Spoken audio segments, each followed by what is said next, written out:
The following program is a collection of stooges talking about happenings in the sports world. It is meant to be comedic informative. The opinions expressed on this show do not necessarily reflect the beliefs of their peers, their boss, or ESPN. There may be some cuss words because that's how humans in the real world talk. If you are young, please seek permission before watching any further. Hey. Why? Let's go! This show stinks, and the fact that you listen, we are very, very thankful for. Ah! The all-time leading tackler for the Green Bay Packers, You pig! Stop! Damn it! Be a friend, tell a friend something nice could change their life. Sport!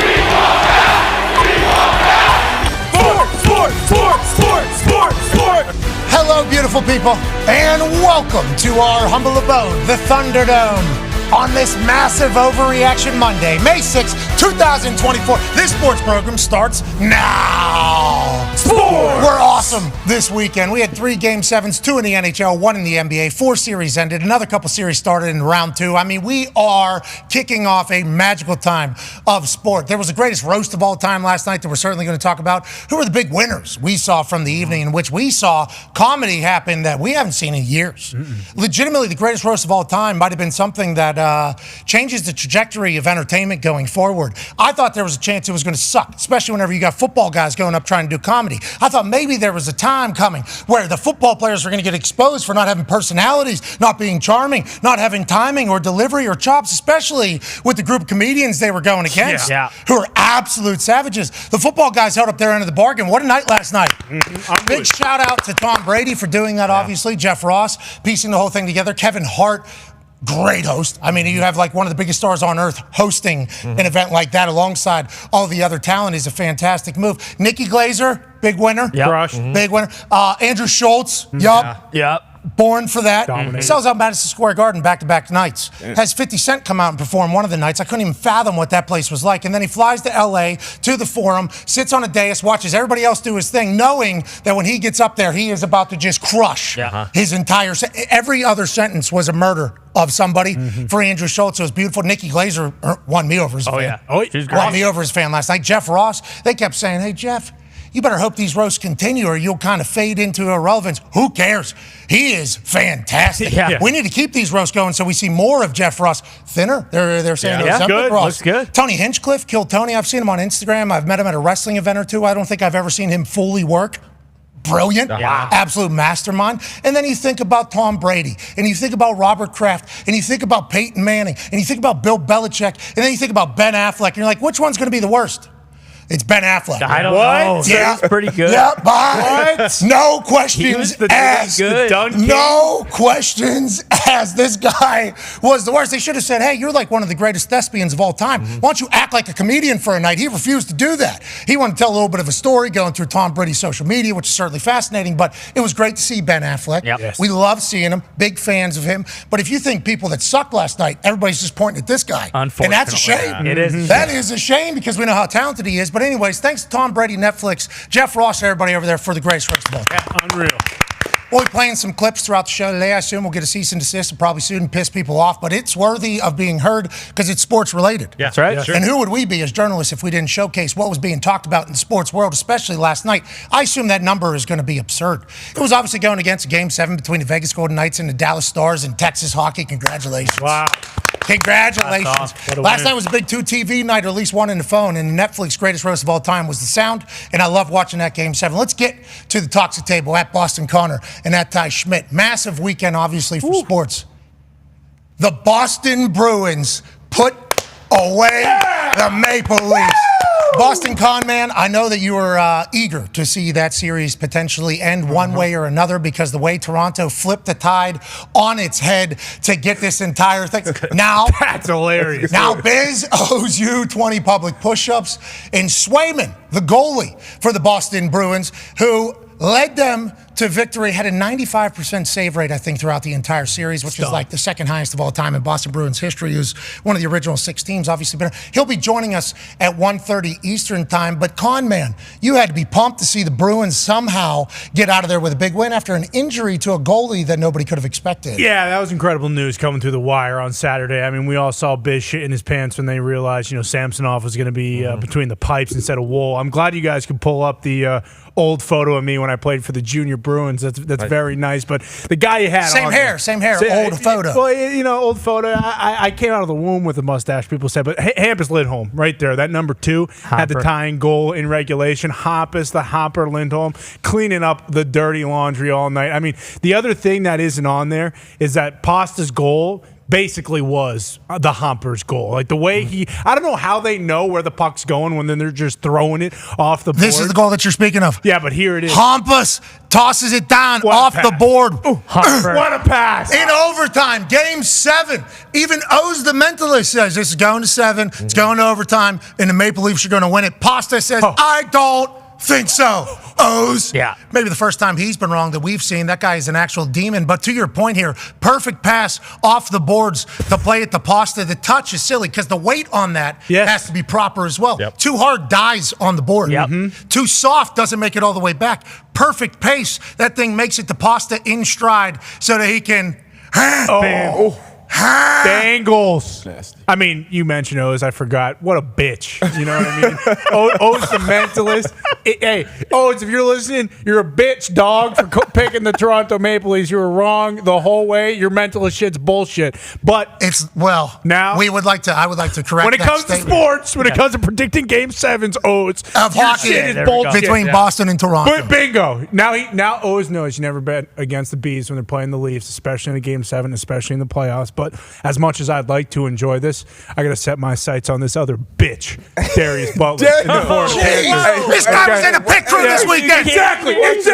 He's got his head in the pit crew. I've been on the ice for the last 48 hours, living and dying with the Bruins, and this guy's out here playing hanky-panky with a bunch of F1 racers. You're talking about G1 Lando Norris? Yeah, That's sure. respect. Lando, That's respect. yeah, cool. Sweet Jackie. You look like an asshole. Thank No, you look, to be clear, I love this papaya. you look really good. Yeah, it's a great I jacket. disagree. It fits you Yeah. pretty fantastically, and it looks like you were in the pit for the G1 race alongside Lando Norris, who gets his first win in 110 starts. Wow, cool. First win in 110 Talkie starts. season. Great He's job, Lando. first human other than Vanderstappen to win a United States race. He had won 6 straight before Lando gets a big time dub here, and you've been rocking with him this entire time, haven't you? I got a few teams. Always. sure. A few drivers I root for, but Lando's been That's my called guy. hedging and everything else, but in sports, it's Hey, frowned upon. It's sports, and it's a new sport for me. I got into it, so I got root for Lewis, I root for Ferrari. Everybody's a Ferrari fan, but McLaren was actually the first team to kind of take me in, kind of show me the ropes of the sports. You guys remember, but great job for Lando. Max had won the previous 2 Miami Grand Prix. Not today. Orlando. Hey, look, Hard Rock Stadium. Playoff hockey night. He's taking a victory lap. He's in victory lane. Listen, guys, Panthers our been series off for a week. I know we've been off for a week. We're fresh. We're rested. We're enjoying. Obviously Heat got their ass whipped. They said Chuck was down there at that Grand Prix. He said he was shaking hands with Patrick Mahomes, Joe Burrow, and the boys. That's what Kachuk was doing yesterday. He was down Not a worry in the world. And McLaren, it was some other figures in there had to get me up out of there before somebody else came in there before they talked to Lando. But big time race. Hulk Hogan Hulkster was down Joe there. Burrow? But Was it it was Joe good Burrow? vibes. Good vibes down there. DJT? Miami Grand Prix. But it was awesome. Yeah, your guy was out there. What do you mean your guy? What do you mean your guy? Was out there. He looked. Why didn't you talk to him? There was a USA chant, at one of those G1 events. I didn't even know that was possible. I didn't know that even existed in those types of races. But I would like to say, I forget what I was watching, something else. It ended. And I got a good 2 minutes. It was the basketball. Boom. Basketball game ended Cavs game Orlando. 7. Yes. That Game was what, 7. the first game for that series on ESPN, or because they've been on TV NBA in general. TV. Yeah, and, basically, yeah. Yeah, that's the first time I knew Steve Channel. that. I didn't know they're. Yeah, I think they're on Spike. For real. I think they played on Spike Spike TV. TV. Yep. So I was watching that game. Spidey goes bananas. We'll talk to Steven Jackson here in a matter of moments about the NBA playoffs as a whole and why we didn't even know that series was taking place. That seems like that's on us. But I caught 2 minutes of that G1 race. the beginning of it. Somebody was walking down, I think where all the cars were, whatever you guys, the grid. I don't know, is that what it's called? G1? Hey. Well, it's called that in you're actual full of racing. shit. I think you're kind of. Well, I know I'm in Indianapolis. Yeah, you're kind of dialed in. The Indy 500 happens here. Real racing. Wow. You're real racing. Everybody heard tires rent. We saw a real race. Yeah, but he's not even watching 2 minutes of G1. Right. No, absolutely not. But anyways, good vibes. It looked Great like vibe. good environment, everything like that. I'm happy to hear it. South Florida, though, now has the Florida Panthers having to take on the Bruins tonight. And Darius and one half of the hammer, Dahn. Cowboys turn digs. Obviously, I would like you all to chime in on this. Feels like Connor's scared of the Panthers. Hey, feeling the vibes for the last few hours in here, even back in the think tank. He was quiet. He was dialed in. You checked on him a couple times. I knew what it was. Talked a little shit beforehand. But, yeah, look, I hope that pasta jersey stays up there for the rest of the time because we know who put it up there. And we know Chucky and the boys plan to keep it up there. Well, Chucky and the boys have had a week off down in the Panthers. For those that don't know, that pasta jersey, top left screen there, right in front of Cuzzy the Buffalo, which is actually Bison. a bison. Yeah, bison. Yeah. Should probably change the name. Thing's been with us the whole time. Whole time. Very, very rarely look at it, acknowledge it, or see it, but it's been here. Serves a purpose. Thank you, Bison. Fuzzy you. Bison. Anyways, right in front of the Bison is pasta. That's a pasta jersey because that is to remember forever the greatest regular season in the history of the NHL, which is what the Boston Bruins had last year. Yep. Greatest team ever. Ever. Yeah. When they talk about teams losing like 8 games or 7 games or whatever it is in the NBA, this team might be able to go get it. The Golden State Warriors a few years back, they were talking about they might go. The Boston Bruins did that in the NHL's history. Greatest regular season. And then first series, lose first round to the Florida Panthers coming in town and beat them. So we had to commemorate the best regular season. But it does feel like you are sensing maybe these Florida Panthers do it again to your team. No, not at all. I mean, this is the entire reason I was quiet, so I didn't have to hear this bullshit the entire morning, okay? This is why I didn't say a word. And yeah, sure, it's a bummer that this happened last year. And what was the conversation before the show today? Hey, you want to take that down? Yeah, because we got past the first round. And what did I say? No. Because Pasta actually won the series. Yeah, and what did I say? No, because it's not about winning the first round. Sometimes it is about losing the first round, okay? And when we can understand that's exactly what last year was about. That is why that is still there, but the job's not finished. And yeah, there has been a nice little week off for the Florida Panthers, but a lot of times in hockey, that might not be a good thing, okay? So Especially for goalies. Especially for goalies. Not saying anything about Bob. Especially when you got 2 good goalies, might help the team that goes 7 games. So we'll see what happens. So we'll see. But I love the spot we're in because you guys are just fueling the fire. Oh, I'm a Bruins fan. He's worried. Oh, You gotta it doesn't sound exercise like the it. demons, It my doesn't friend. sound like it. Well, remember, I was on the Bruins because Patty Maroon just answered a call mid-show from the change room. Of course. Yeah. From the change room or whatever the hell they call it in hockey. But then Kachuk came on. I'm like, I like this guy. Yeah. Marshy came on too. Yeah, but he's a rat. Panthers love the program. He's They nice. love the Captain, program. though. Panthers are a great team. Yep. Cannot wait to watch the series. But that happens tonight. So what happened on Saturday? Who cares? We just knocked out the Toronto Maple Leafs, who were down 3-1. They tie it, almost lose. Marchand said all they had to do was believe, which I like. I like there's a little moxie coming from the Bruins. We got a great series starting this evening. Now, obviously, the other one was Vegas and Dallas last night. And, the Vegas Golden Knights have been good to us. The Vegas Golden Knights have been great champions Hospitable. of the NHL. They've represented in a fantastic fashion for a city that had a team just within the last decade brought to it. They win a cup for them. They win Lordo for them. It's fantastic. But they ran into a Texas hockey team that was a buzzsaw. Yep. They ran into a Texas hockey team that had a shit ton of talent. They ran into a Texas hockey team that not only goes up 1-0 and then Vegas ties it up, but they ran into a team that has got a lot born. And there was people saying that environment sucked and maybe that place shouldn't be the home of a Stanley Cup playoff game. And those people that are saying that were completely wrong because Dallas Stars fans were rowdy. They were loud. And whenever push came to shove in Game 7, the Dallas Stars knocked off the Stanley Cup champions. Old school, classic, kick, standard backhand, top Chad, Aiden Hill, you paying attention? 2-1. That would be the winner. Now, what everybody's talking about with this particular game is maybe that the Vegas Golden Knights blew a couple wide open opportunities. And it can't be doing that as Stanley Cup champs, especially in Game 7, especially whenever the result of it is not only, a miss, but it goes back the other way and the Stars score off of it. Yep. And then whenever Jackie Aces has one later in the game, he misses as well. And there's so many opportunity right there. I mean, that was it. Marshy. Harshest hole. That was it right there. Had an opportunity. Oh, no. off the post. The Dallas Stars are going to score the other way.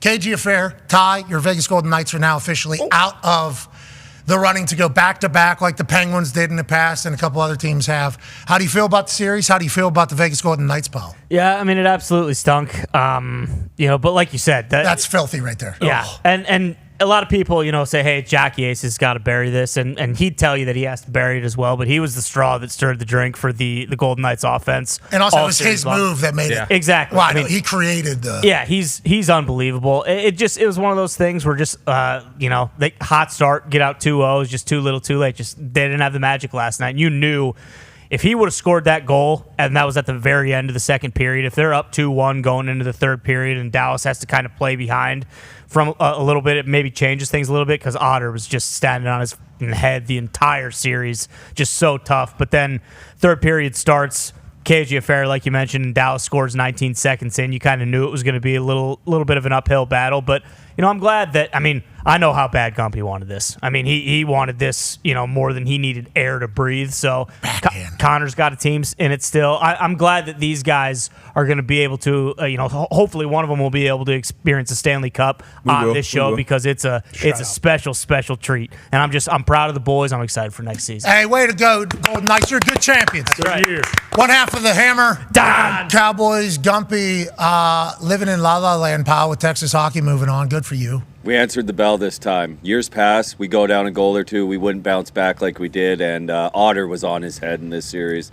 Unbelievable to watch. Hey, congrats to Texas hockey. Good barn. Yeah. Loud barn. That was a good barn. Loud barn. That was a good barn. Nobody was expecting that. That was a good barn down there. The other game from the NHL this weekend was the Rangers beating the Hurricanes 4-3 in New York. Canes, remember, odds-on favorite to win the Cup. So that's a massive win. And I believe Rempe got sent to the penalty box within 6 seconds of him being on the ice. It was a beautiful thing. Rangers are up 1-0 in that particular series. And then in the NBA, the Timberwolves knock off the Nuggets in Denver with Ant-Man solidifying his stardom at 22 years old, going bonkers. The Clippers lose to the Mavs, who clinched the series in a 114-101 win. And then Game 7 in a series that we had no idea was happening. 100% on us. 100% on us. Well, I don't know about that. It is actually on us. I don't know. It wasn't on TV. We're not the ones telling them, hey, put this where no one will see it. Yeah, let's play at 11 a.m. on a Tuesday. We can take blame. Anyways, joining us to chit-chat about the Cavs, who win that one, become the first team in the history of Game 7s to be down 10 at half and then go on to win by 10 in Game 7s, the Cleveland Cavaliers. Ladies and gentlemen, host of All the Smoke, 15-year NBA vet, G, in the term that means great human being, Steven Jackson. Stack, what up? What's up, bro? Hey, thank you How you doing? Hey, I'm great. How are you? Thank you so much for joining us, my man.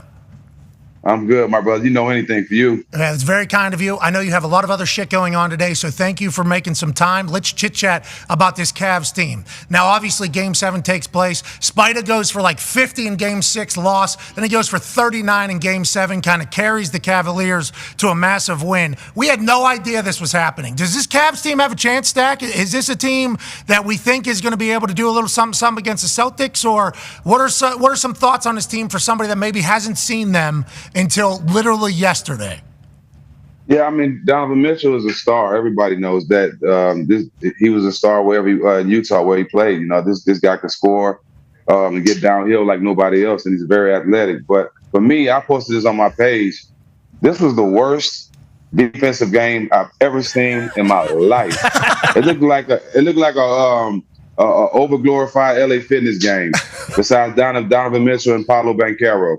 I mean, it was just let me score, let you score. Like it was crazy. I really did enjoy the game. I love watching Donovan Mitchell play, but I didn't care who made it out the series because I know they're going home next round regardless. Okay, so let's talk about that. The Celtics are just a lock here to at least make it to the conference finals. That's seemingly how Boston Connor feels about this particular team. Yeah, I mean, if Boston loses this series, I think Tatum and Brown both end up hurt. There's no way they lose this series.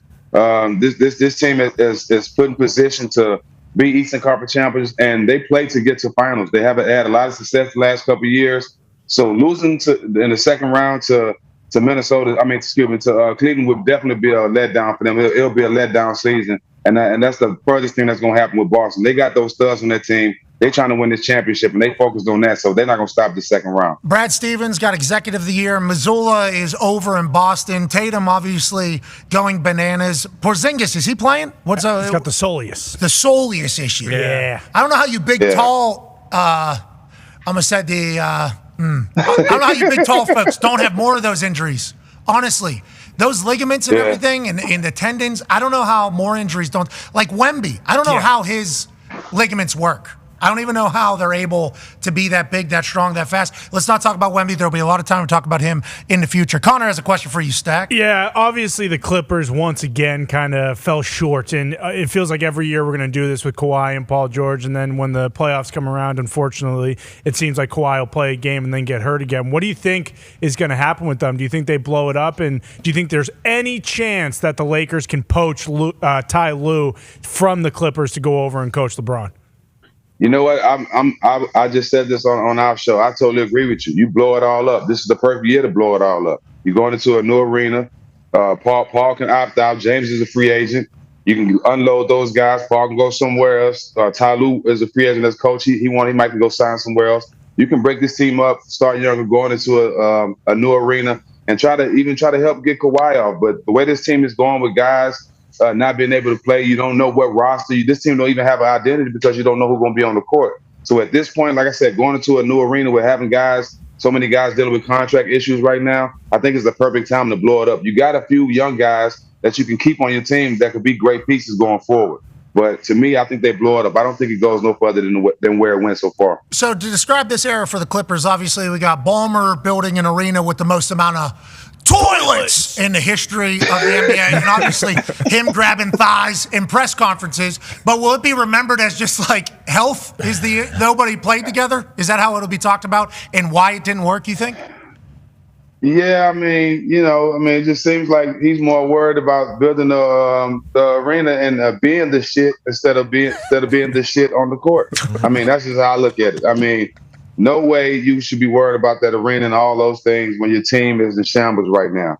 There's no way they can get back or even get to the championship level with this team right now. The identity is fractured, and there's no way you can repair it. Is it because they're all hurt? Is that why? Is it just like timing of the injuries? Why do you think the team is the way it is? And why? Because I remember how hyped I was. Kawhi, Paul George, LA, here we go. We got a potential huge deal happening for these Clippers fans, and then now it just doesn't work. And anytime I turn it on, it feels like one or all are not playing. Is that just how you get it? It sucks, Pat. No identity. You play. How long does it take a team to have an identity? You don't take 3-4 years to find an identity. If you ain't find no identity at this point, you won't. Yeah, agreed. Well, good luck rebuilding that over there. Yeah. Good luck. Good luck rebuilding. Hey, the West is easy, The West is easy, too. Ty's got You got a lot of toilets. Go ahead, Ty. Stack, with the way that Minnesota has been playing, this whole year, and especially in the playoffs, a lot of people are talking about Ant, and then the comparison with young Jordan has come up, with some people saying, hey, that's ridiculous, don't go there, and then some people saying, well, actually, if you look at him, he's more polished than Jordan was when he was this young. Do you think that's a fair comparison, saying, hey, this guy plays like Jordan, or is that mostly just kind of his demeanor and the way he approaches the game? It's definitely his demeanor and the way he approaches the game. We seen when Kobe was the face of the league, when he was a star, how he played on both ends of the game, both ends of the court, right? Now in the game, you have so many guys that are good at one thing. That are specialists. One guy's good at shooting. One guy is good at rebounding. One guy's good at setting screens. One guy's good at passing. Ant is the star that we want to see, because we've seen Kobe go out and score 40 points, and at the game, take challenges to go guard the best player. You want to see that from the face of the league. You want to see that from the guy, the star player of the league, and he's playing on both ends of the floor, and that's the basketball we all love. We didn't love basketball where it's just a high-scoring game. You compete on both ends of the court. And when the best guy that's playing, the best guy in the league is playing that way, it's very exciting. So it's all comparison to Jordan and Kobe. I don't think it's the game-wise. Yeah, we all shoot fadeaways, and they might look the same. But the way his approach to the game is definitely Kobe and Jordan-esque. Yeah, I like his mentality. It's just like anybody can get it. Obviously, we talked about John Morant with that whenever he was dunking on everybody. But Anthony, It feels like in any sport, anytime, anybody can get it.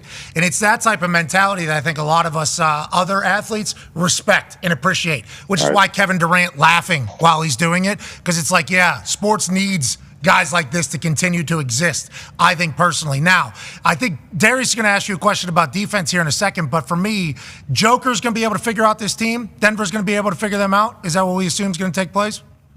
Well, I'm never counting the Joker out.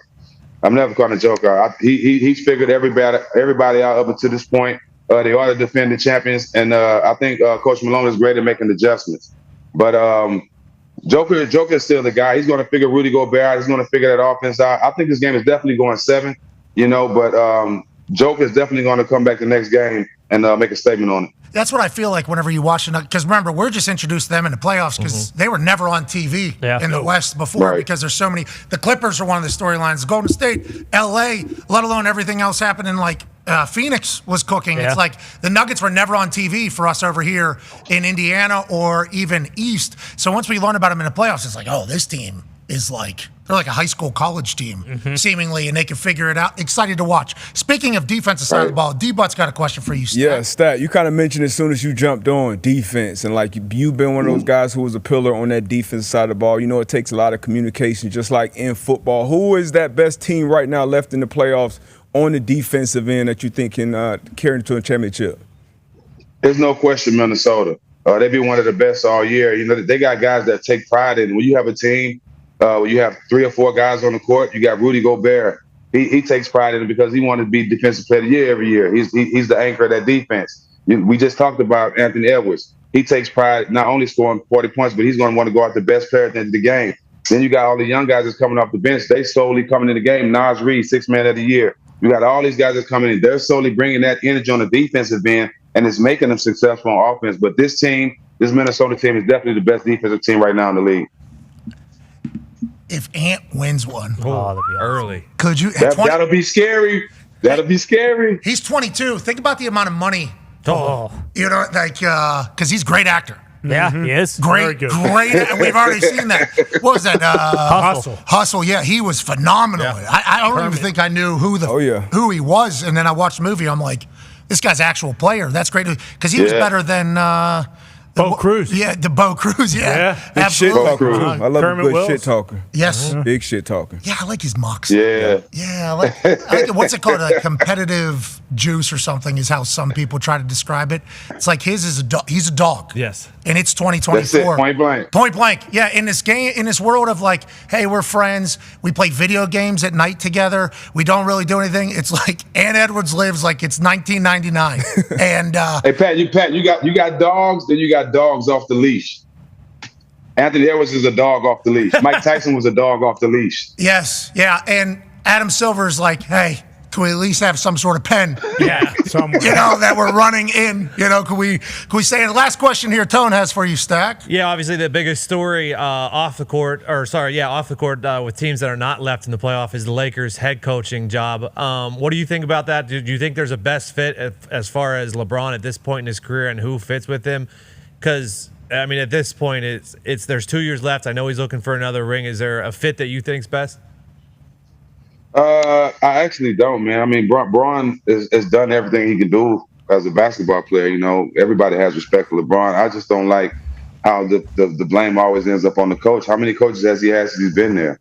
You know what I mean? With one championship. Like, when I was in the league, the star players always took the blame when we lost or when we get knocked out the playoffs, just as much as they take the credit when we win championships and when we knock teams off. So it shouldn't be no different here. You know what I mean? How many times are you going to blame the coach for the teams not having success? AD had a great playoffs, but he didn't show up in the fourth quarter in the clutch minutes.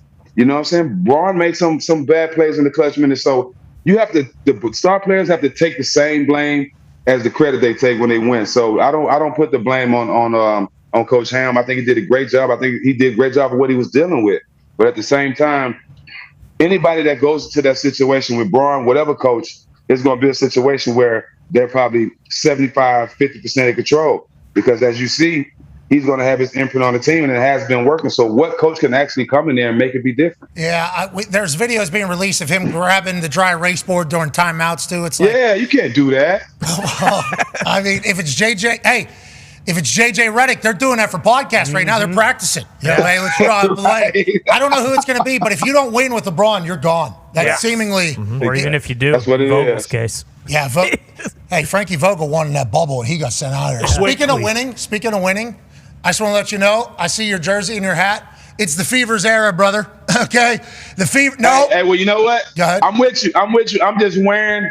I'm buying all the WNBA jerseys for all teams. I'm not supporting not one team. I'm supporting all of them. So Hell yeah. I got to get one of those you got on too. Hey, we are as well. We're season ticket holders. We're getting involved. We think it's a great sport, honestly. And here in Indiana, what Caitlin Clark is going to do for the local community is huge. She already lighting them up. Yes, yeah, it's step backs, fade. I mean, Yeah. I think it's going to work. I think it's going to work. All right, Stack, we appreciate the hell out of you, man.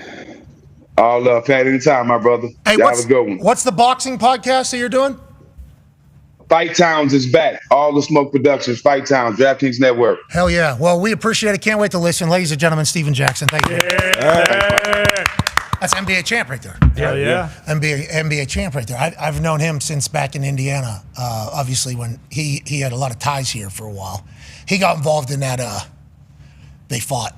Oh, that Yeah, one. he was there. Yeah, he got involved with The it. malice. Yeah. So, but like, people in Indiana love him, and if you listen to his side of it, it's like one of my guys, and it's just like that's who I am. And obviously, he went through a lot after that. Tried to learn a lot about life and everything, and always been good to me. He has always been very good to me, including in clubs back in the day. You know, when I potentially was the only human that looked like me in some places. He was always great to me, and I like what he said there about supporting all the W teams. Yeah, let's grow this league. $78,000. Not bad.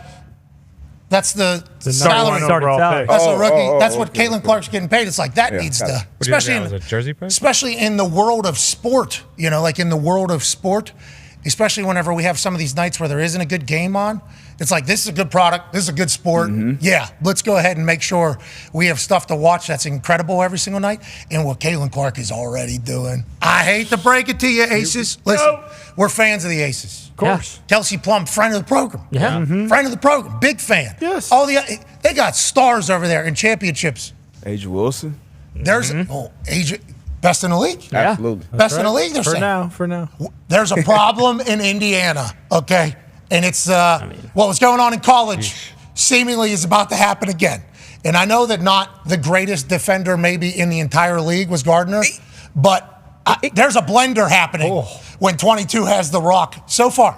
Now, everybody's saying, well, we'll see whenever she plays some. Well, she's only going to get better too. So, like, there's, I mean, we Little got, pocket pass. I think she's going to be great. Oh, yeah. No doubt. I think she's going to be like really good. Yeah. And everything could you imagine? We have a parade downtown Oh, my God.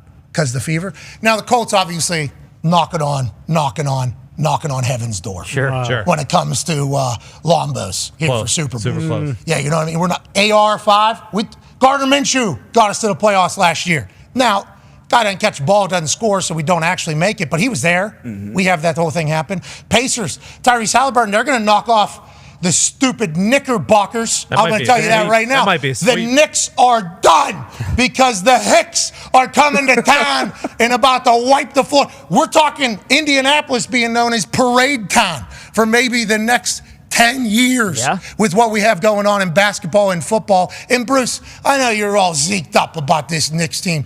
Big body Benson's gonna whatever. Yep. Tyrese Halliburton's about to go bananas. No, parades are coming to Indy, pal. No. Halliburton's going to jail tonight. He might get his 18, but he's not gonna get his 10 assists. What does that mean? What'd he do? Fired up for OG Anunoby on Pascal Siakam as well. That'll be a great matchup. But yeah, it should be a fun series. Defense versus offense. Rebounding versus, showy assists. They're not getting Tyrese Halliburton's not getting locked up tonight. No. Showy assist. What's that supposed to mean? Yeah, what he's trying to do right now is deflect. He's gonna look one way, pass it the other way. We'll be rebounding all night. Okay, all right. Bruce is all jacked up because they got the Rangers Knicks every other night. Oh, yeah.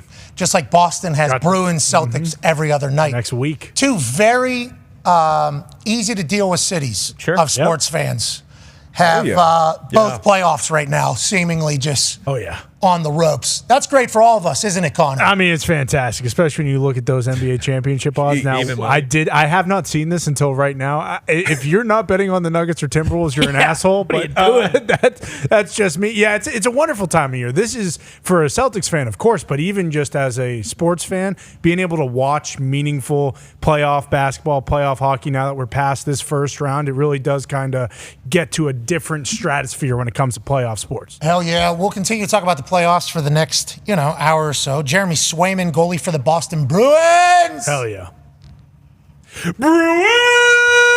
Bruins! Nice.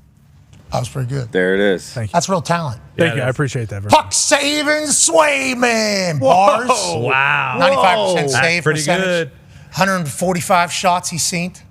You do some quick math with a calculator, you can figure out how many saves he had. 6 games played, 4 wins. What a stud. What an absolute stud. Join Timmy Thomas. You heard that same legend, Timmy Thomas. That's good stuff. Yeah, Timmy Thomas is beloved in New England, just like Swayman. Just real quick, Swayman, too, last series with the playing for Bruins in the middle of the Maple Leaf series. He said, "Yeah, I'm seeing the puck good. I would like to keep playing." And then he went on to do just that. Can't wait to see his Moxie 1:30 Eastern time. Let's talk about some stuff happening in our sport, in the NFL. J.J. Watt says he could possibly play. I'm about sick of this. Yeah, bingo. I'm about sick of this. Okay, we love J.J. Watt. Love him. We got a Dick's House of Sport just to pay homage to J.J. Watt. We do. We watch Burnley games, even though sometimes a bit boring, to support J.J. Watt. always. We love J.J. Watt. But this was an entire storyline last year. It was. He even went down to Houston, was working out in the Houston Texans facility. It's like, wait a minute, is he going to sign? And then he would say things like, if a team that I had a connection to had a actual playoff run and they needed somebody, like I would certainly be available. They needed somebody. They had an actual playoff run, won a playoff game. It didn't happen. Then we see him doing some sprints in a park. Just wait a minute. He's still working out every single day as if he's in the league. He's a true psycho, this guy. But now he came out and says this at his softball game, which raised even more money for Houston. The guy is one of the biggest philanthropists in the history of the United States of America. Here's him talking to the media about maybe a future with the Houston Texans. How do you resist, JJ, with all of the names that you listed? Teeth, and look at him. D'Amico, obviously, Jeez. you know D'Amico, Neck. haven't played with him. How do you, the competitor in you, Look at his resist, wrist. like the Kinda not being small. that far removed from playing? How do you resist the temptation? Good chuckle, good hat. I mean, I'm a very fortunate, lucky man. I got a beautiful wife. I got a beautiful son. Go up, I've shut had 12 great Let's years get in this past league, this. and I'm very thankful to have walked away healthy and playing great. I mean, I told D'Amico last year, I said, don't call unless you absolutely need it, but if you ever do call, I'll be there. And he knows not to call unless he absolutely needs it. This is the last year I'll tell him that, because I'm not going to keep training the way I've been training, but he knows that if he ever truly does need it, I'll be there for him. But He's I going don't to train this anticipate way. that happening. They got a very good crew. So you're saying if 4 defensive ends go down by week 12, there's a possibility that you're stepping up? I very much don't want that to ever be the case. Yes, I hope Such a that good everybody answer. stays extremely healthy and they dominate and they don't need any other bodies. And I just get to watch and enjoy it from the couch. He said, let me cover the bases here. I do not want 4 people to get hurt. I do not want to end up in a situation where I'm called. But I told D'Amico last year, if you need me, call me. How about D'Amico just being like, all right, JJ. Well, didn't need him. Kind of wild. don't need you, JJ. Or is it like, hey, guy gets hurt on Friday, okay, and you need somebody and we can't sign anybody, I'll be there. And if he gets dropped into a game down there in Houston next year, week 15, what if it's against probably will be against the Indianapolis Colts. Yeah. Could you imagine that stadium with him, C.J. Stroud, Will Anderson, them all coming out of the tunnel? It would be insane. It would be a Houston Texans wet dream for the Texans fan base. What are your thoughts on it, and how do you think it plays out? I mean, like you said, he's still been training. He's in shape. You can see he still looks great. We talked to him every week last season. I would love it, especially if he came out red jerseys in that NRG stadium, him getting intro last, music with the turn. I would love it. He's coming out with 2 flags, too. Of course. Texans and American flag. Obviously, he's jogging out there. He might have a Burnley one now. No, I don't. No, he'll have the Burnley hat on. We know that. Yeah, exactly. We know he'll have the Burnley hat. It was actually wild to see him with the JJ hat on instead of the Burnley hat. But I don't know if you guys saw, he was giving away these hats. Yeah, I did Was see- he? Well, Yeah, he's being a super good guy. J.J. Watt. It was actually on my, the X For You page. Yeah. Is different now. They're writing like articles. Yeah, full thing. Instead of just like topics that are trending. Yeah. Yeah, it's a new thing. And at the top of my For You was J.J. Watt does clever charitable hat giveaway on X or something. I'm like, oh, that's cute. Click on it. Somebody tweeted about how cool his hats were, and he said, this ain't available for everybody, but because you asked, I'll send you one. And somebody said, what about in blue? He said, boom, since you asked, we'll do that. J.J. Watt was just giving hats out like they were pancakes this weekend. This dude can't do wrong. Yeah, boom. You had almost spot on. DM me the address, and this one's yours because the guy asked for a Houston Texans blue one. This guy checks all the. This is going to be a president of the United States, I think. Exactly. I think J.J. Watt is going to be the president of the United States someday. I'm putting it. I think J.J. Watt's going to be the president of the United States someday. Yeah, this is real nice, this whole story. And this guy's just looking for votes, to your point. This guy doesn't want to be. This guy doesn't want to play. This is what he's like all the time. We literally talk to him. He's like this all the time. This isn't work for votes. It is. This is one of our best humans we have. No, he's looking to be governor of Texas, which, I mean, can you blame him? I don't. But with all that being said. I think he lives in Arizona. Yeah, well, he wants to move back. I think he very publicly lives in Arizona. D'Amico Ryan is going to call him back. He's going to jump on that field, run out. It's going to be like a movie, except you want to know what happens when 99 gets on the field? Quentin Nelson's eating his mug, brother. That's what's happening. Yeah, it's been cool. You think JJ's playing tackle? You think he's down there dancing with a guard? He might have to. What if that's what duty calls for? Is he going to say no to the good people of Houston? I don't think so, because then who are they going to vote for? You don't remember. Do you remember what J.J. Watt was like when he was mic'd up? Do you remember his mic'd up? J.J. Watt. He turns into an actual psychopath on the football field. You picked the wrong one! Yeah. Screaming to people in there. Yeah. The blood, the whole... All he needs is one game. He'll probably get put in for third downs. So he has what? 13 plays, 14 plays in an entire day, potentially? J.J. Watt, max go. Connor's saying he's just swimming. He's not holding his gap. He's not setting You're saying he's taking a knee? Yeah, you're saying he's going down to a knee? He's only looking for sacks. Look at me. You think J.J. Watt's going to miss an opportunity to pick up a sack or a swat? Yeah, right. He's still 6'10" or whatever the hell he is. Yeah, point right at his name.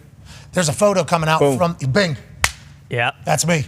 He might run to the other coach and point at him like Gary Bertier. Well, Shane Steichen smack him right in the mouth. And he needs to know if he's playing Indianapolis Colts, he needs to not get smacked in the mouth from Shane Steichen. But there was a picture coming from the softball charity game this weekend that JJ's had for I don't know how many years.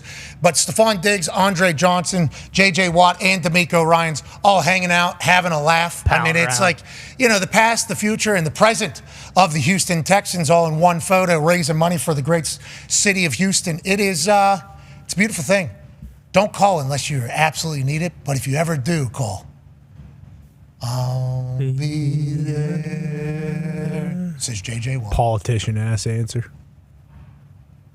What are you talking about? I'll be there, man. I'll do it. No, you won't, JJ. Just shut up and watch your stupid, dumb, bad soccer team stink. They're not bad. They're not getting relegated. They're getting relegated. No, they got shit kicked by the Newcastle this weekend. Yeah, and Newcastle is the worst team in the league. My Magpies are very good, brother.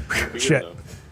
Hold on. So JJ's team's still in the top division? No, they're fighting relegation right now. They're doing a damn good job trying to get those points, but it's going to be tight. Really fighting away. Get them. They're still in the bottom three right now. It's not easy. It's the toughest league in the world. Yeah, I felt bad this weekend. After the MLS. I was going to say. Second toughest league in the world after the MLS, which Messi. Yeah. And the Mexico League because the repercussions League when MX? you lose. Well, the crowds, for sure. That was tough videos to watch. There's been a lot more of those on my X. A lot more.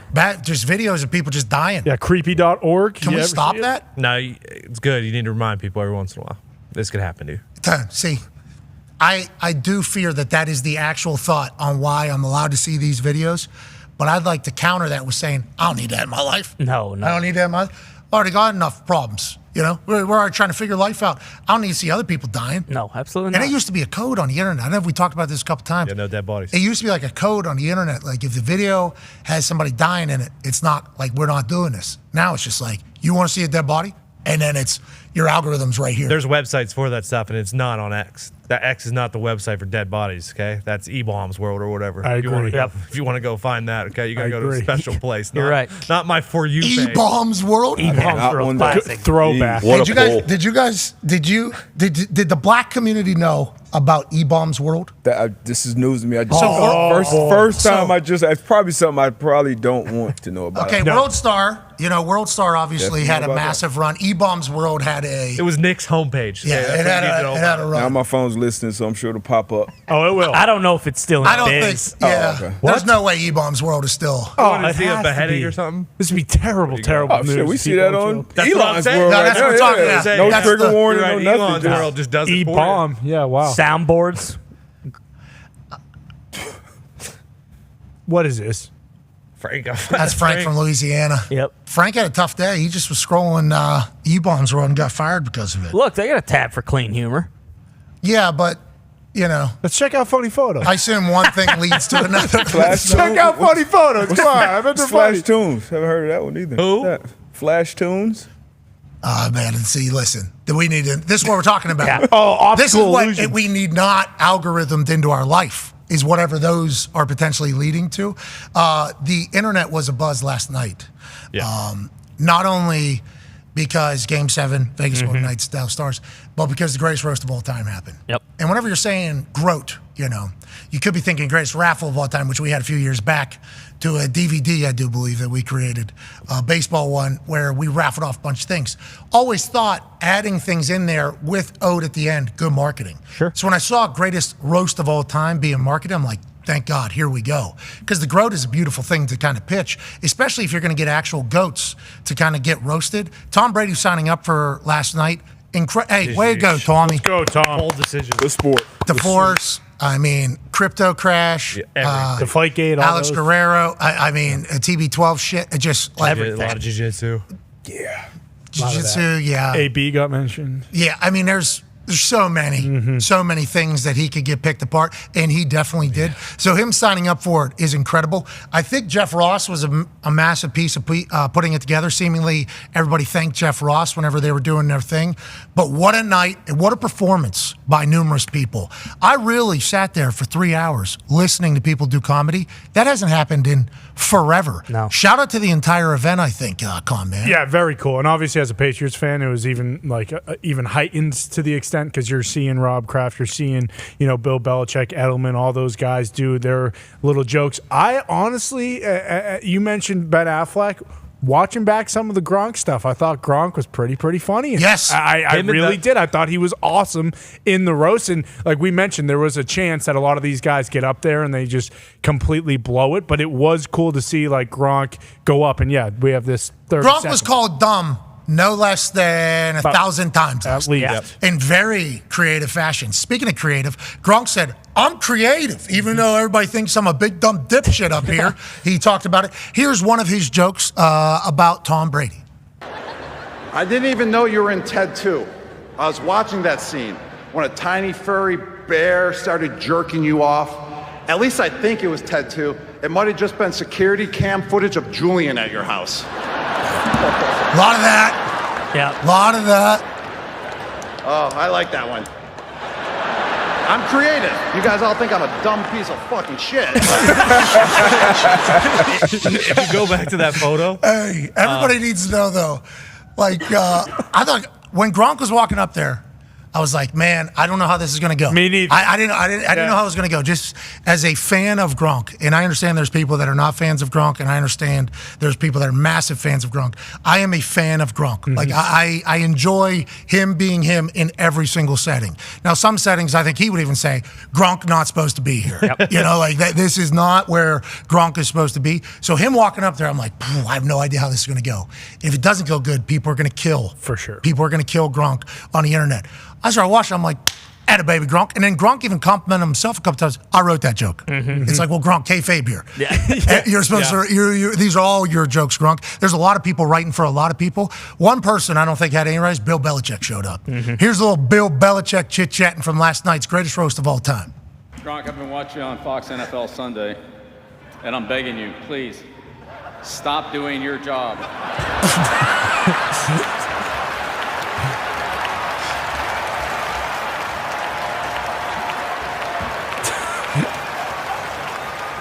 Do another job. Do somebody else's job. He was obviously playing off of the do your job phrase that has got the Patriots, the dynasty. Here's another moment, though, of Bill Belichick being babyface con man. Yes. And I saw a lot of people on the internet obviously saying, it's the first time I've seen this guy smile. He sat down on the dais, had a drink, got cooked. He had a big time night. Bill Belichick babyface run continues. Yeah, last night was, if anything, just the confirmation, like, oh, this is a bummer. We're never going to see Bill Belichick coach again. Because he could do 8 different, avenues after, these last couple weeks. Like he had a little promo before with Bledsoe and Belichick and Brady, where, he was talking about, time to get out there or whatever. And he was fantastic start to finish. Belichick almost stole the show again. And then Robert Kraft was there. Of course. And Kevin Hart actually called for Bill Belichick and Robert Kraft to have a toast, a cheers, have a drink. Kevin Hart, phenomenal job setting that up. I mean, it happened. It happened. Yeah. Well, it did. Good. It happened. Look, right there. Clearly see it. Clearly see it. Cheers. Way to go. Big Well, smiles all The internet across. said, hatchet buried. I don't think that was the case. What's that? What'd you say? The internet said, good to see them bury the hatchet. I don't know if that's what it looked like to me. What are you talking That about? wasn't Bill's choice of shot, okay? He Bill wasn't. was forced into doing that. No. okay? Well, He got certainly. up so quick. He wanted got no up so part of quick. that. It's going to take a little bit more than some fake ass cheers of a shot to bury the hatchet between. I those did two. appreciate when Kraft said he's the greatest coach of all time, because Bill's probably like, and Yep. Keep going. who built the teams? Hey, Robert, who made you a billionaire? Hey, who made you the most successful owner in the history of the NFL? Hey, who built teams? Who coached teams?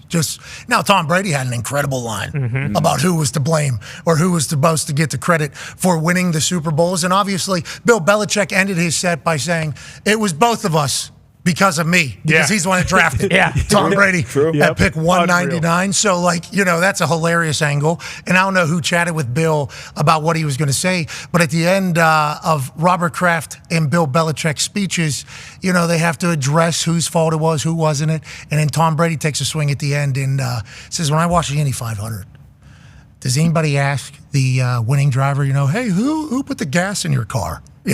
Nobody thinks about the people that aren't on the field who actually win races. So Tom Brady had a little heel at the end, but I thought he crushed it at the very end of the evening as well. Here's Tom Brady talking about, the absence of Roger Goodell and one of the asterisks on the biggest Patriots dynasty.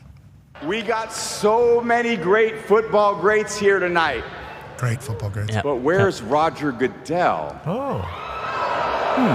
Booed louder than Kim Kardashian there. Remember Deflategate? The NFL spent $20 million and found that it was more probable than not that I was generally aware that someone may have deflated my footballs. You could have just given me the $20 million and I would just told you I fucking did it. Robert Kraft. Is that an admission? Just jokes. It was a fantastic night. Julian Edelman also crushed. Drew Bledsoe did well. Nikki Glazer made a lot of new fans. I think my wife is a fan of Nikki Glazer. I got introduced to Nikki Glazer last night. What a performance. Andrew Schultz crushed. The two Bears provided an incredible break, I do believe, in the middle of the action. It was Ron Burgundy showed up. Peyton showed up. Bill Belichick showed up. It was Randy Moss was out there. I mean, it was very, very, very well done. They should be taking a victory lap today. It was very, very well done, and Gronk did a great job, but you could tell in this photo, everyone else is smiling, having a good time. He's thinking, everyone does think I'm a big dumb bitch. Well, there was a time after a shot was had by Gronk, Tom, and Bill together, because Gronk said he's known him for 11 years, doesn't know anything about him. I've never actually even had a drink with him. Now, they were on the boats in Tampa, I believe, pretty intoxicated. Obviously, it was just a joke talking about it. Then they do a shot. They do a shot, and Gronk, in Gronk fashion, first he opened a box to do the shot that had the ring in it that Kevin Hart was going to give to Tom Brady at the end of the night. And Kevin Hart had to say, nope, not that box, Tom, or Gronk. And then he also told him to, sound it out whenever he was reading through the teleprompter. I mean, there was quite a those moments. But he gets the vodka or whatever, tequila, and then Gronk spikes it. And, bang. Whoa. And if you're listening, it was like, oh, that was glass. Yeah. You thought it was maybe plastic. That was a glass shot, obviously, with how nice everything was. And it was a throwback to the old school roast with how nice and how uppity seemingly everything was. It was like a big to-do to be on the dais and to get roasted. And I appreciate them bringing back like the Dean Martin days, the Rat Pack days. That's what it felt like as you were watching there. But that was glass. And allegedly somebody, just like whenever Gallagher's hitting watermelon. That's right. You know, and they give those tarps to cover the first like 3 rows. Should have done that for the glass with Rob Gronkowski. But other than that, perfect night. Great vibes. Great vibes. Drew Bledsoe too came out swinging. Awesome. It's awesome. I like that everybody plugged their shit. Drew Bledsoe plugged his wine and his Cabernet in the middle of doing his jokes. Julian Edmond plugged the podcast. You know, I think Dana White was in there. Dana White got 60 seconds. He was pumped about that. Yeah. Good joke. What was the joke? What's that? What? I didn't see it, so I didn't know what the joke was. Well, he told 60 seconds worth of jokes. The first one, though, people certainly heard. Yeah. You know, people certainly heard. Why he only Just got self-deprecating, having fun with his own name, you know. Okay. Good heat. That's how I took it. In L.A., Yeah. I mean, he came out swinging pretty straight, but there was a lot. There was a lot said last night in the name of comedy. There was a lot said last night in the name of comedy. And I know that there is times where people kind of can't see the line between humor and hate, okay? I think if it is described in a lane of humor, I think people should try to give it their best. If the joke sucks. But all they're trying to do is make people laugh. So I understand if you get mad at it, but I think there had become a time where there was not enough like, oh, this is humor, this is just hate. Last night felt like a big time fight back on like, nah, the intentions here are to make people laugh, not the complete opposite. It's an interesting time we're in the middle of right now. Yeah, I mean, I understand everyone's way more sensitive now than they were, 10, 15 years ago. But like you mentioned, like this is going back to like the previous roast. Like like if you go back now and watch like the roast of Bob Saget or like Bieber, it's like that stuff was on Comedy Central. It was on TV. You know what I mean? Like, yeah, and it's wildly inappropriate, obviously, but that's why it's for a specific audience. Like, it's not for kids. It's for people who can understand, like, hey, like, while some of this is, like, very, very, very mean-spirited. Offensive. Like, yeah. Potentially, to some. Offensive, yeah. I guess mean-spirited isn't the right way to say it, although some things are definitely mean-spirited. But, like, Brady, he agreed to do it. Like, he knew that this was, it's not like people are just going to go up there and kind of pat him on the back and tell him how great he is the whole time. Like, that's not what these events are. Like, it's to make people laugh. I'll tell you, it was a big deal. We need it. Yeah, as a society, we need it. Everything always goes full circle. That was a big deal. Hey, we needed it. That was a big deal last night, I think. And I think we all kind of saw it that way. Right? Yeah, for sure. We needed it, I think, as a society. And that's what comedies do. That's what comedians do. Some of the best truth tellers. And obviously, you got to push the envelope. You're going to offend some people. That's kind of the point of it, too. Like, hey, whatever, get over it. But I think it was good all around. I enjoyed it. Good piece. Hey, it was a good piece of content. It was. Jordan's up now. Yeah, Michael Jordan's got to go next. Come on.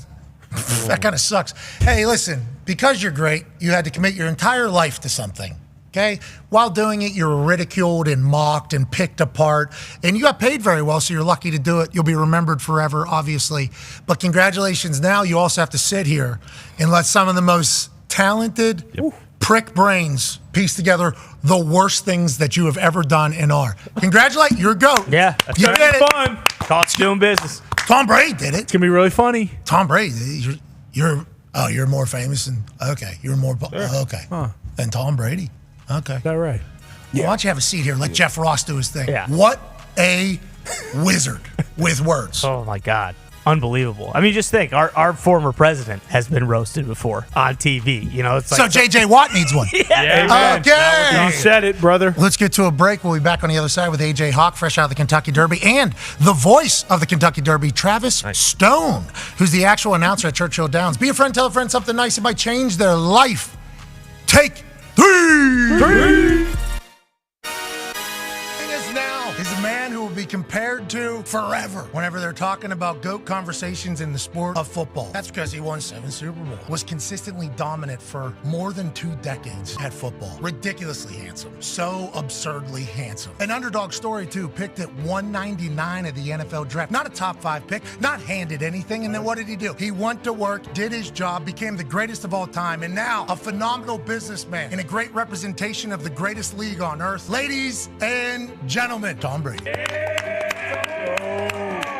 Hell yeah, What's dude. up, my man? Tom, I thought this was all potential gimmick rip. I didn't know if you were actually on the show. I'm so pumped you were here. Hey, we love you, dude. We love you, Tom. I appreciate it. When you're 40 years old and you've won 6 Super Bowls and you're already being called the GOAT, was there anything to you getting to the point of just being, I'm tired of Bill Belichick talking to me like I'm a 23-year-old? Because that was kind of the lingering at the end of your time at New England. There was so much people just trying to create some division that most of it was untrue, but it's just the way the world works. And naturally, I think division from within is a big problem in these team environments. And I don't like seeing any dysfunction in team environments. Obviously, my respect for Coach Belichick is pretty well documented. He was an incredible leader and coach for our team. And I tried to do my best every single day that I took the field. I knew that he did the same thing. And I think that's why I respected his coaching so much. But whenever they talk about the Patriot way, that is normally the reason that is given is like the Patriot way, the Patriot way, the Patriot way. I've never used that term in my entire life. I think when people say it, I'm always like, what's the Patriot way? It sounds like the title of a book. I think what we tried to do was we tried to do things the right way. I think we tried to practice the right way and prepare the right way. What happened on game day was ultimately a reflection of what we practiced. And I thought we had great leadership from our coaches, and it filtered down to the guys who really drove the culture. We had so many guys that I played with over the course of a lot of years that really understood that, okay, I'm going to care about my teammates and I'm going to care about helping the team win. There's a guy on our show who is diehard Patriot fan. Boston Connor has a question for you. Yeah, Tommy, I have to. What's up, Boston? I have to start and just say thank you. You know, my whole life has been incredible because of the fact that you have won 6 Super Bowls. And, you know, I'm a loser every day, but I'm a winner as a football fan because of you and what the Patriots were able to do. So thank you. What do you think the new era of New England with Mayo is going to be? Him coming back into coaching, I think is great for the NFL and certainly great for the Patriots. He's got a great understanding of how things need to be done. I think Gerard does an incredible job relating to everybody in the locker room, all the coaches, and I think he'll do a great job. Going into the booth, are you utilizing the same thing, hearing what people are saying about you going in there? And how do you balance that while still being a human? The broadcast going to be 5 years from now is going to be hopefully more improved than the one that starts on day one. So I'm going to go in there with the opportunity to start and learn, and I'm sure by the end of the year I'll feel more comfortable. I really want to be a great ambassador for the NFL and the game. I love the sport. I love the athletes. I love the organizations, and I really appreciate how challenging it is to get there, again, like the Chiefs have.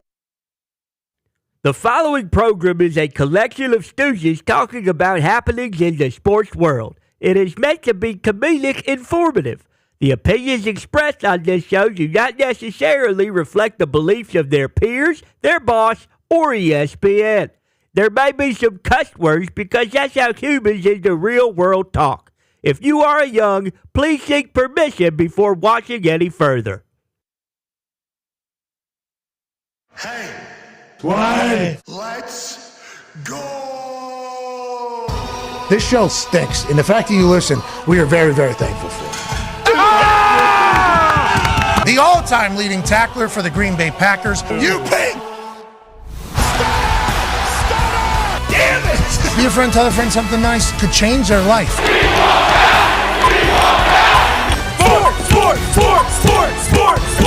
Hello, beautiful people, and welcome back to our humble abode, the Thunderdome, on this glorious Overreaction Monday, May 6th, 2024. Hour 2 of the program starts now. Sports are amazing and had a fantastic weekend, not only on the court and on the ice, but on a dais in a roast in Los Angeles. I'm not alone here because there was horses that were racing, there were cars that were racing, there was magic to be chatted about, and I couldn't do it by myself. The Toxic Tape was here at Boston Connor and at Ty Schmidt. Love the shirt. Thank you very much. I mean, we were all pretty locked in on the White Buffalo Woman prophecy that was fulfilled on April 25th. Of course, the Lakota people, we were very happy for them all and pumped that things are turning around, it sounds. Yeah, 1 in every 10 million bison that are born are albino, and a white buffalo has been born in Kansas. Whoa. Yep. That's right. But it's a prophecy of the Lakota people. Others, like the Comanche and Navajo, also see it as a sign of things changing in the world and better times coming. The National Bison Association says that it is about 1 in 10 million. So here we go. It's pretty rare. Here we go. Yes. The bison said it would. Yep. Mm-hmm. Okay, so we got good stuff taking place. We got people coming together more so than ever. The universe told me that last week. Yeah. Whenever we Now trained this. one shot out of like 40. One half of the hammer Dahn. down. Cowboys tone dig this year. White bison, here we go. That's huge. Got to make sure that thing lives. What do you mean? That thing, there's no chance. There's no chance that it doesn't live. No, but I'm saying if it happens to eat one of those seeds that are being forced into some of these fields. No, it's fine. That thing is impervious to all. Oh boy. If that thing dies, It's not. I don't know why. Yeah, I didn't even think about that possibility. There isn't a possibility. Heartbroken about it. This is like whenever that little bastard comes out of the hole in Punxsutawney. Yeah. He says, hey, guess what? Life sucks for another 6 weeks. It's like, why don't you go back in your hole, you little bastard? I guess it had kids. Really? Phil and Pam. Phil and his wife. Phil and Pam had kids. Punxsutawney's? Yeah, two. Well, Punxsutawney's a town. I But don't know what last name. Phil Rat, No, maybe? Phil's his last name, actually. Anyways, let's take care of this bison. We need it. They're going to put this thing in a crate and send it to a zoo, so we'll be just fine. That's not true. No, we can't do that. We'll be just fine. This thing has wings and can fly away if it needs to. This thing is a I'm just mythical saying, creature. You get, it It's out, gonna you get leap. 1 in 10 million. Hey, you think a couple zoos, think the San Diego Zoo isn't saying, all right, we'll give you $100 million. No, it was born for on this lands where you're not allowed to do that. thing. They don't give a shit. No, they do. They don't care. They can't lock this. If they lock this thing up, then it's the opposite of the prophecy. That means the worst guys shit are can terrible. happen. Just real quick, let's not think about what could be. Okay. Let's think about what we know right now. And I'm part of the problem. I'm already thinking about him potentially getting, or she getting potentially poisoned. No. Yeah, I don't need to think What like are that. you This doing? thing's good. This thing's going to live a long, strong life. Great story. Don't clone it. This thing might actually race in the Kentucky Derby. It could. Might be so fast. Might be the most This athletic. thing was just part of a great weekend, and you just mentioned part of that great weekend. Guess what's back for, I don't know what did I say was the greatest racing that could potentially happen. Sports that you could rub and race, okay? So there was a couple races this weekend that ended with a little rubbing, and that's why they're the greatest races on planet. Obviously, we'll talk about the Kentucky Derby in a matter of moments, but what you're chatting about right now is NASCAR. I think yes, we'll talk about the Kentucky Derby part of that, but I think what you were talking about also is NASCAR. Yeah. Kyle Larson wins in the closest margin of victory in the history of NASCAR. And it's not just the finish that's like this. It was magical. He rams the 17 car coming in. He comes all the way down, almost pit maneuvers. Yeah. Can you imagine IndyCar trying to do that? Thing would break in half. Okay. Hold on. There's different maneuvers, that IndyCar drivers can utilize that don't That's not one of involve. them. He submarined down, he torpedoed down into this car. They finish in the closest finish in the history of NASCAR. He thought he lost. Man. So he came from second, comes crashing in. They finished, obviously. He did a whole 3/4 of a lap thinking he lost. And he wasn't until he was told, like, hey, we won this entire thing. Kyle Larson picks up another dub. In NASCAR, you're right, Tone, in a weekend filled with awesome, certainly was a part of the story. Boy, did I want that black car 17 to win. Why is that? Damn it! I mean, fair enough. Yeah. Damn it! The black car? Yeah, the black one right there. I thought you were a big Kyle Larson guy. Nah. Why?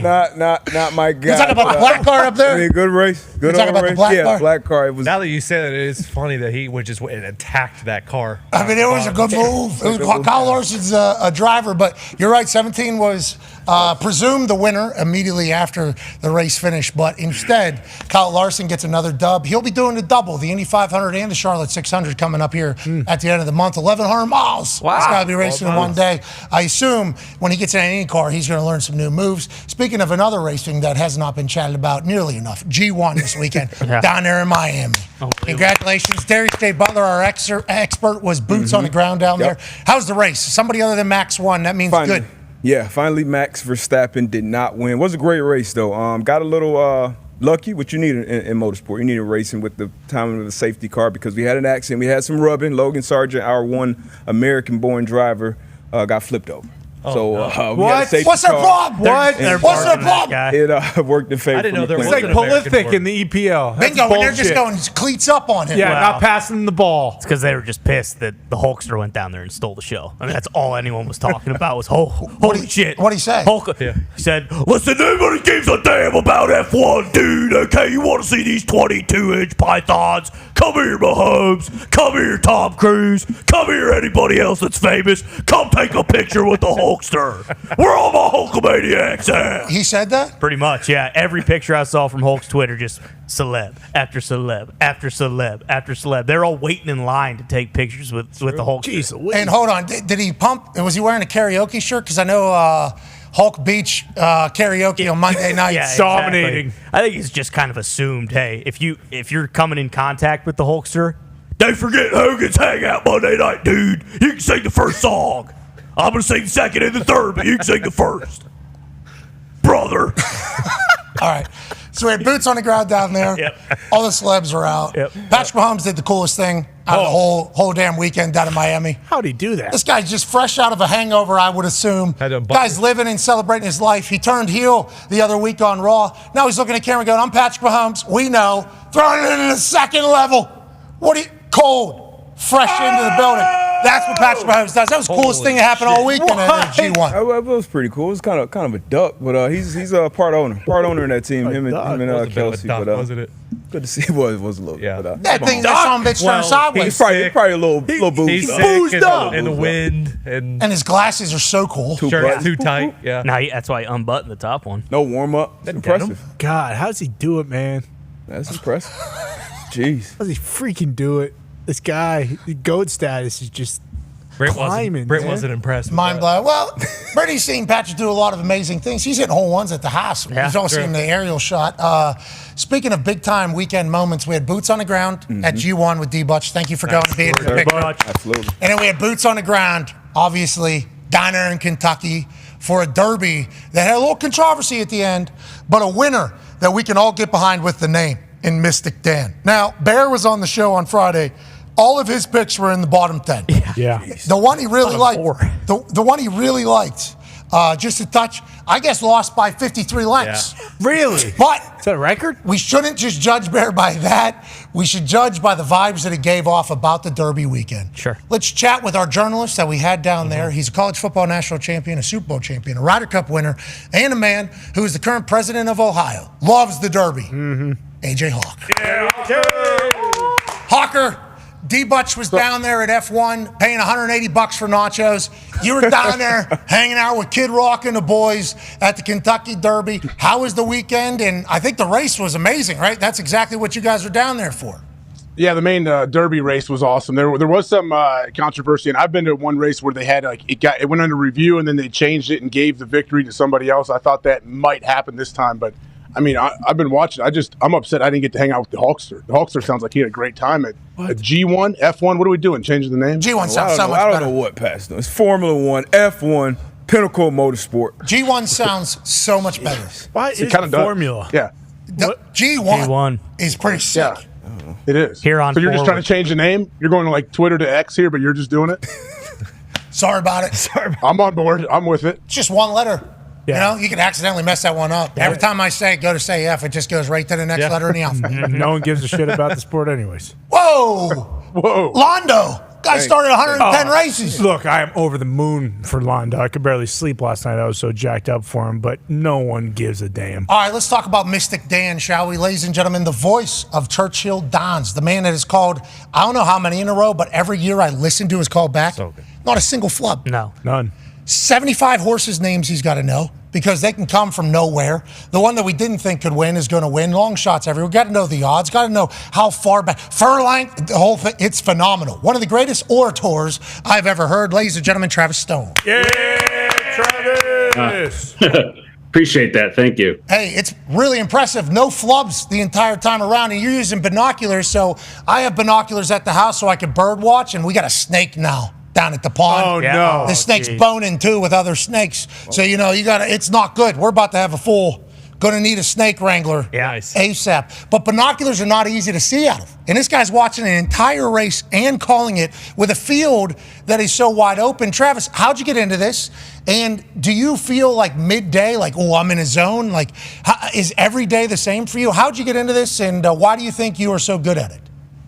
Well, I appreciate that. I knew I wanted to be a race caller when I was about 12 years old. We used to go to the races all the time at Saratoga in upstate New York, and I fell in love with it. I wrote a letter to Tom Durkin when I was 12. He wrote me back. I was sort of on my way from there.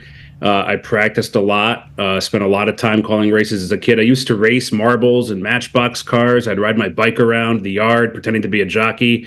I'm way too big to be a jockey now, obviously. But, one thing led to another, and 10 derbies later, here we are. Well, it's fantastic to watch the clip of you doing your thing every single year. Now, you call the entire, because there's only, one weekend down there at Churchill Downs? Or is there more, though, that I don't know about? No, we race about 80 days each year. Derby week is our first week, though. So I call races for the first week off the layoff. And I mean, you ask about it. And when those horses turn to the gate, I actually wonder why I started doing this myself. It is the most nerve-wracking 10 minutes that lead up to that race. Your heart's pounding. You can feel your knees knocking. But it's palms are sweaty, knees weak, arms are heavy. His vomit on his yeah, exactly. I love it. I like you get in the zone. You feel those butterflies 10 years in. Now, before AJ has a question for you, because I'm sure he's heard your voice plenty of times and been incredibly intoxicated while you were doing your job, and you might have, happened upon each other up there in Billionaire Row. This ending was a great. This is what we're here for, right? I mean, obviously we just talked about NASCAR having literally the closest finish in the history of NASCAR this weekend, but a nose across the finish line at the Kentucky Derby is dream come true, right, Travis? It was just awesome. It was a great ride on the winner, Brian Hernandez Jr., a regular here in Kentucky, cut the corner beautifully. The two horses coming on his outside. I could tell at mid-stretch that it was going to be close. They just kept on coming and coming and coming. But coming all over the place, Travis. Yeah, getting ready to stun them out, Travis. Yeah. I'm glad I didn't say it like that, but I know what you mean. Yeah. You know what I'm talking about. Yeah, but you could sense it early, huh? Yeah, no, I mean, you can see in the binoculars, you can tell when horses are digging in. They extend their stride, they lower their head. Brian was all over Mystic Dan to get him to hold on, which he did. And, I mean, 3 noses on the wire. I thought Mystic Dan won live. I wasn't gutsy enough to call it, and I'm glad I didn't because it ended up being less than a nose. Just a wild finish. Yeah, and it built the drama, because you play, like that's awesome for the sport. That's what we do. Yeah. A lot of drama for what? How long is this race? How long is the entirety of the race? 2 minutes. 2 minutes. That thing's on TV on NBC for 7 hours. Yeah. Damn. And then we got like 2 minutes that were all built up for it. And every year people are like, yup, that was awesome. Speaking of a man who says it's awesome, go ahead, AJ. Travis, what kind of prep can you do for this? Because there's races all day long that you're calling and all of this stuff. Also, it's got to be tough off this layoff, and all of a sudden, bam, you're thrown into your Super Bowl. Does that ever come into your mind? How do you practice? Are you still doing, having your kids race little marbles and you're calling games for them, or what? No, I mean, I watch every replay of every horse. I try and learn them like to the back of my hand, the bridle color, their coat color, what the jockey's silks are. Us announcers memorize horses by the silks, so flashcards for hours leading up to the race. And then it's really, as you know, you've been to the Derby, it is a gauntlet, and it's about staying calm and just trying to stay poised. Cut out the beer a couple of nights before to keep, really focus in. And you just got to trust the process when the gates open. And I tell you, it is a wild feeling. This year especially, they turned for home. There was like 10 horses in the binoculars, and I was, oh my God, don't do this to me. But you just gotta keep going. What's the name of that 10 horse? Oh yeah, that's who that is. Sierra Leone. You don't have time to do that. There's no time. You just have to go. I couldn't even imagine. Well, go ahead, AJ. Do you get a spotter or anything? We know you're calling it from the binoculars. Do you have somebody with you? Like a play-by-play guy might have a spotter sometimes pointing things out. No, it's me and me only. The door's closed and I'm by myself. Hey, that's accountability too. At least we know who to blame. At least you know who to blame. And with how quick it all happens, I assume you have to know it like the back of your hand. It has to just be a natural conversation. But with how many horses there are from how many different places, knowing their story, what type of runners they are, because I think you even gave you give some insight too while it's running. You saying that in the binoculars, you can see them kind of dig in a little bit, start stretching their stride a little bit. That has to be a wonderful thing to kind of, I don't want to say predict, but once you start learning that's what you should, hey, you're a weapon, Travis. Actual weapon. Now, let's talk about Derby analytics a little bit, shall we? Go ahead, Tone. Yeah, Travis, there hasn't been a favorite who has won since 2018. Do you, in the horse industry, is there a reason for that? Is it just the Kentucky Derby and just the entire spectacle of the thing that gets into the favorites' heads? Or why do you think that is that a favorite hasn't won in, 6 years now at least? The Derby, it's just incredibly hard to win. Every one of these horses is pointed for this race for months on end. And then with 20 horses and a mile and a quarter, tight turns of Churchill Downs, you got to have a lot of luck go your way. And that's why the Derby is so great, because it's not so predictable. Anything can happen, and it has happened over the past few years. So, yeah, it's just a very tough race to win. That's what makes it so special. Whenever we look at the next couple races, should we assume that horses that do well in Derby do well going forward? Like, I know we're just kicking off the whole thing, right? Here we go. We got to go to Baltimore, then we got to go to New York, and everybody's trying to see if Mystic Dan's going to be able to go. Should we assume horses that did good in the Kentucky Derby would do well going forward, or do you not pay attention to the rest of the schedule? No, it matters. To run well in the Derby means you have to be in good shape and in good form. So if you run well in the Derby, you're likely going to run well in the Preakness. Historically, those horses have done very well. But again, it's a very grueling race. A lot happens. So fresh horses that come to Baltimore also have a bit of an advantage too, because they're coming in with fresher legs. So, but always favor the Derby horses, the best field each year. So whoever does well in there ranks pretty high. That's great news. Ty has a question for you. Yeah, Travis, we saw, I think on your Wikipedia, it says you went to the Missouri Auction School. You graduated from there. Does that prepare you for something like this? Like, how does that process work? Yeah, I mean, I can auctioneer, but real quick, I'll give you the best piece of advice I got there. At auction school, you go in and you practice your bid calling in front of other students. It's very nerve-wracking, intimidating. And the instructor said, you're nervous. Before you get on the mic, you need to do this. Go bing, bong, bing, bong. And he says, on that last bong is where you start to talk when you get on a microphone, because you have your entire vocal register to work with. So, in fact, I don't think they put it on the video, but before they load it into the gate, I'm in the room. I'm by myself, so I can do whatever, but I'm going bing, bong, bing, bong. Horses have reached the starting gate. Yeah, just thinking about that. That was the best piece of it. Wow. I like that. Do you do other vocal exercises throughout the year? I do a lot of in the car on the way to the track each day. I do some vocal New York. Unique New York. Yeah. Those things? Yeah, Tommy Tatamus took 2 T's, Tatama top 2 tall trees. Yeah, stuff like that. Round the rough and rugged rock, the ragged rascal ran. Yeah. Whoa, that's pretty good. It up. What was the Tommy Tough one? Tommy Tatamus took 2 T's, Tatama top 2 tall trees. Jesus. So I went to that Mecum auction.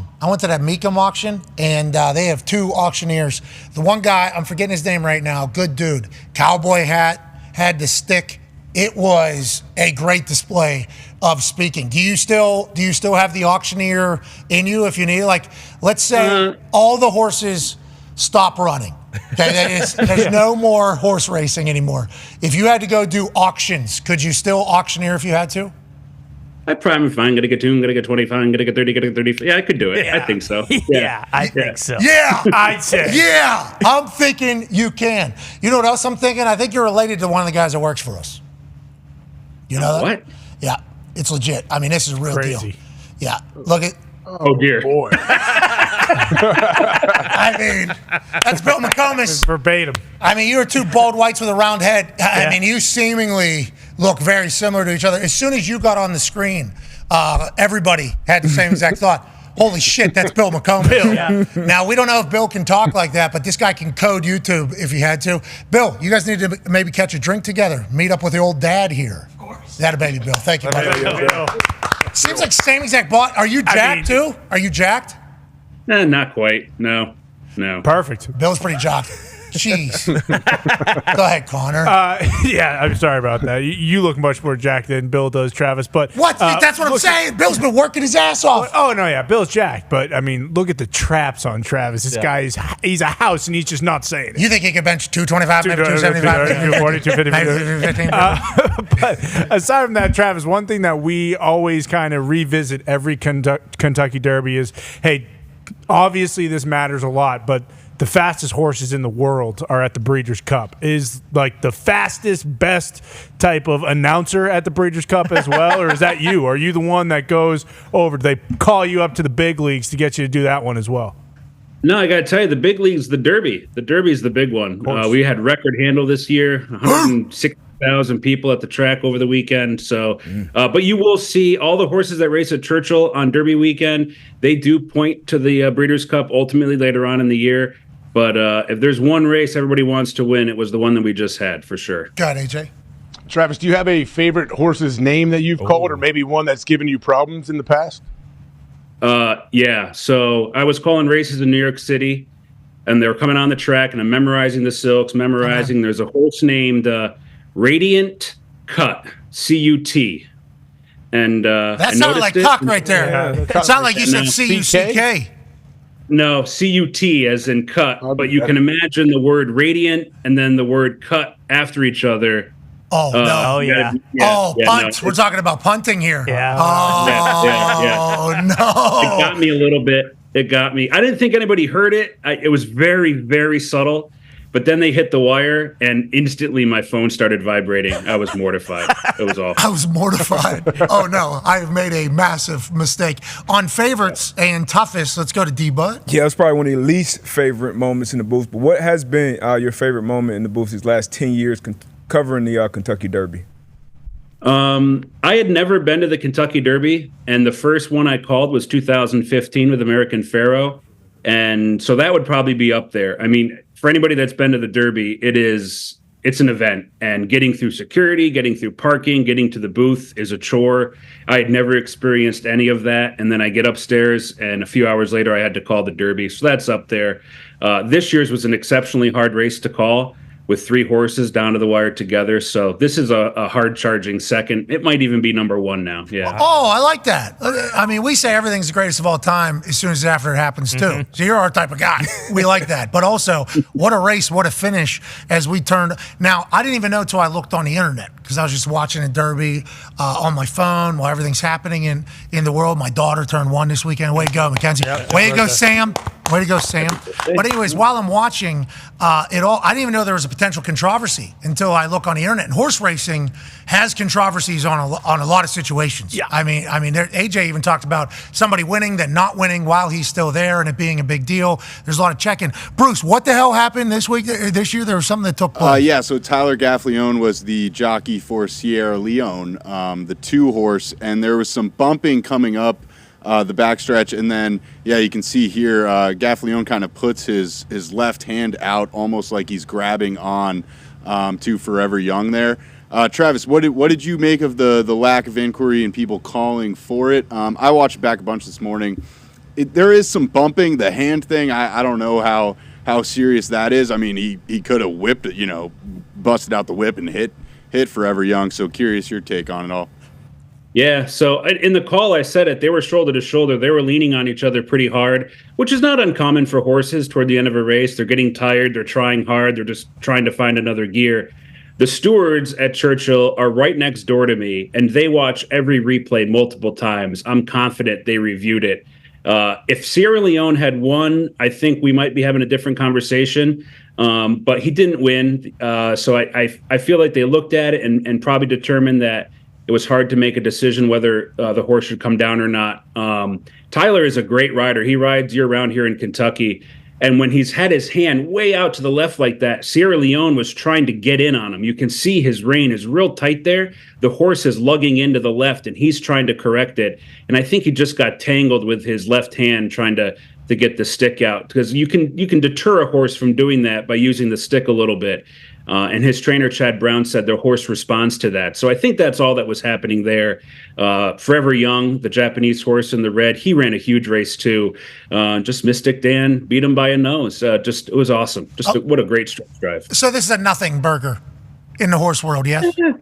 No, well, people love to make controversies in horse racing. But at the end of the day, what's the best part about racing is that the horses decide it. And they still had every opportunity to go by him, and they didn't. Mystic Dan dug in, found more, and is a deserving winner. Japanese horses, this is a very common thing for the Kentucky Derby, because the interview. No, okay, is this new? New. Yeah, it's sort of new. They've really taken over racing worldwide. They've started to bring more horses over to America. They're starting to win big races. Each horse they've started in the Kentucky Derby has run better than the last. They were just a nose back this year. They're going to win one soon. They have a tremendous breeding program over there, and they really respect our racing, and it just adds a whole new dimension to the Derby. So I was happy to see them run well, and it would have been cool if they won, but I was happy for Kenny McPeek and Brian too. I was watching the owner of the Japanese horse there, and before the race or whatever, while they're walking, great coverage. The walking on the thing, and everybody's all dressed up in these multi-$1,000 and they're just walking in dirt and mud, which I love. Beautiful, and they're doing their interview. But the owner, Japanese owner, was like so gracious and thankful to be at the Kentucky Derby, could feel the respect that they had for the Derby. So it's Japan, big horse racing.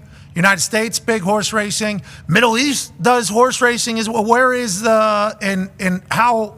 Yeah, globally, what are we looking at from like a I don't want to say ranking scale, but like you get it.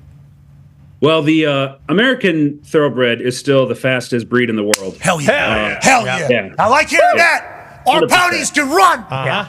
They should see our they white do. bison we got. Suck it. Anyways, go ahead. In fact, Japan built up their breeding program by buying a bunch of mares from America. So that's part of it. But there's good racing in Europe, in Asia, the Middle East as well, and of course in North America. And the globalization of racing is really starting to take off. There's a lot of big races around the world, from the Derby, which has horses coming from Japan and Europe and America. The Breeders' Cup is, of course, the Dubai World Cup, the Saudi Cup. There's big races in Japan as well. And you know, I've called races in Saudi Arabia before, and I got to say, when you go to a horse race, it just connects people. It's like any other sport. You know, any other sport connects people. Horse racing does the same thing, regardless of where it's happening around the world. And we just got to experience it here in Kentucky. Yeah, I like to hear that everybody shares our degenerate gambling habits on horses. Yeah. Gotta love it. That's good. Shout out to the world. Yeah. Bringing the world together. We got more in common than we could ever imagine. That's People right. forget. Go ahead, Tone. Are you allowed to gamble on the horses? I am, but I don't. When I was early on in my career, I bet a horse that I called. He won. And my good friend Nick called me up. He goes, "Did you bet that horse?" And I said, "Yeah, how'd you know?" He goes, "I could tell." And that was the last. Come on! Come on! Yeah. Come It wasn't on! quite that bad, but apparently he thought it was. But I trust him, and I trust him, so I don't bet anymore. On the Man, races. you having Sierra Leone in that one? Oh. Damn! This This is thing's dead. bullshit. Oh my God, that would be fantastic. You know, they have accused some football commentators of potentially having a little money on one particular side than on the other. Happy to hear that over in the horse world that isn't taking place. Obviously, because of the amount of gambling. Speaking of gambling, a lot of people lost. Go ahead, Ty. Yeah, Travis, I know you mentioned that, you know, the Derby's just hard to win, and that's why we haven't seen a favorite win in so long. But when you have, and I don't know if Fierceness was, you know, the most prohibitive favorite of the last several years, but when you have a big favorite like that who then goes on and finishes, you know, towards the bottom of the pack, like, why exactly do you think a horse like that just shits the bed? And also, what do the next several months look like for that horse when it was expected and, you know, projected to win the Kentucky Derby? No, I'm not saying that, because I'm sure they'll still stud this thing out. But if we start having a couple more, you know, not so great showings, what exactly is this horse looking at for its future? You know, it's a tough call. If you watch the start of the race, he didn't have the best of starts. He sort of leapt up in the air. And for a horse, breaking from the gate is one of the more strenuous parts of the race for them. They go from a standstill to 40 miles an hour in a matter of 3 or 4 jumps. So when that doesn't go well for a horse, sometimes they get a little bit disinterested or frustrated. If you watch Fierceness in the race, his ears are pinned back, which is a sign of a horse not really enjoying what they're doing, not comfortable, not feeling the moment.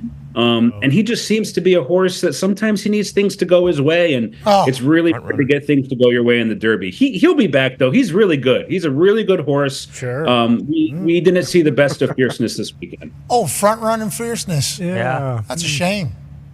I thought that was a good pony. I thought it was a good pony. It was. It still is. Don't give up on him. Don't give up. Trainer in his own. Well, I'm not going to give up on him, but I hope others don't, Ty. That is not how it goes. What could happen? That is not how it goes. No, because it's not hurt. Well, I hope not, but Fierceness, we all lost money on because Bear came in and told us, hey, this is the one. What was that? Bear gave us literally every pick he gave us was one. Listen, Bear, we love you. We love you. We love you.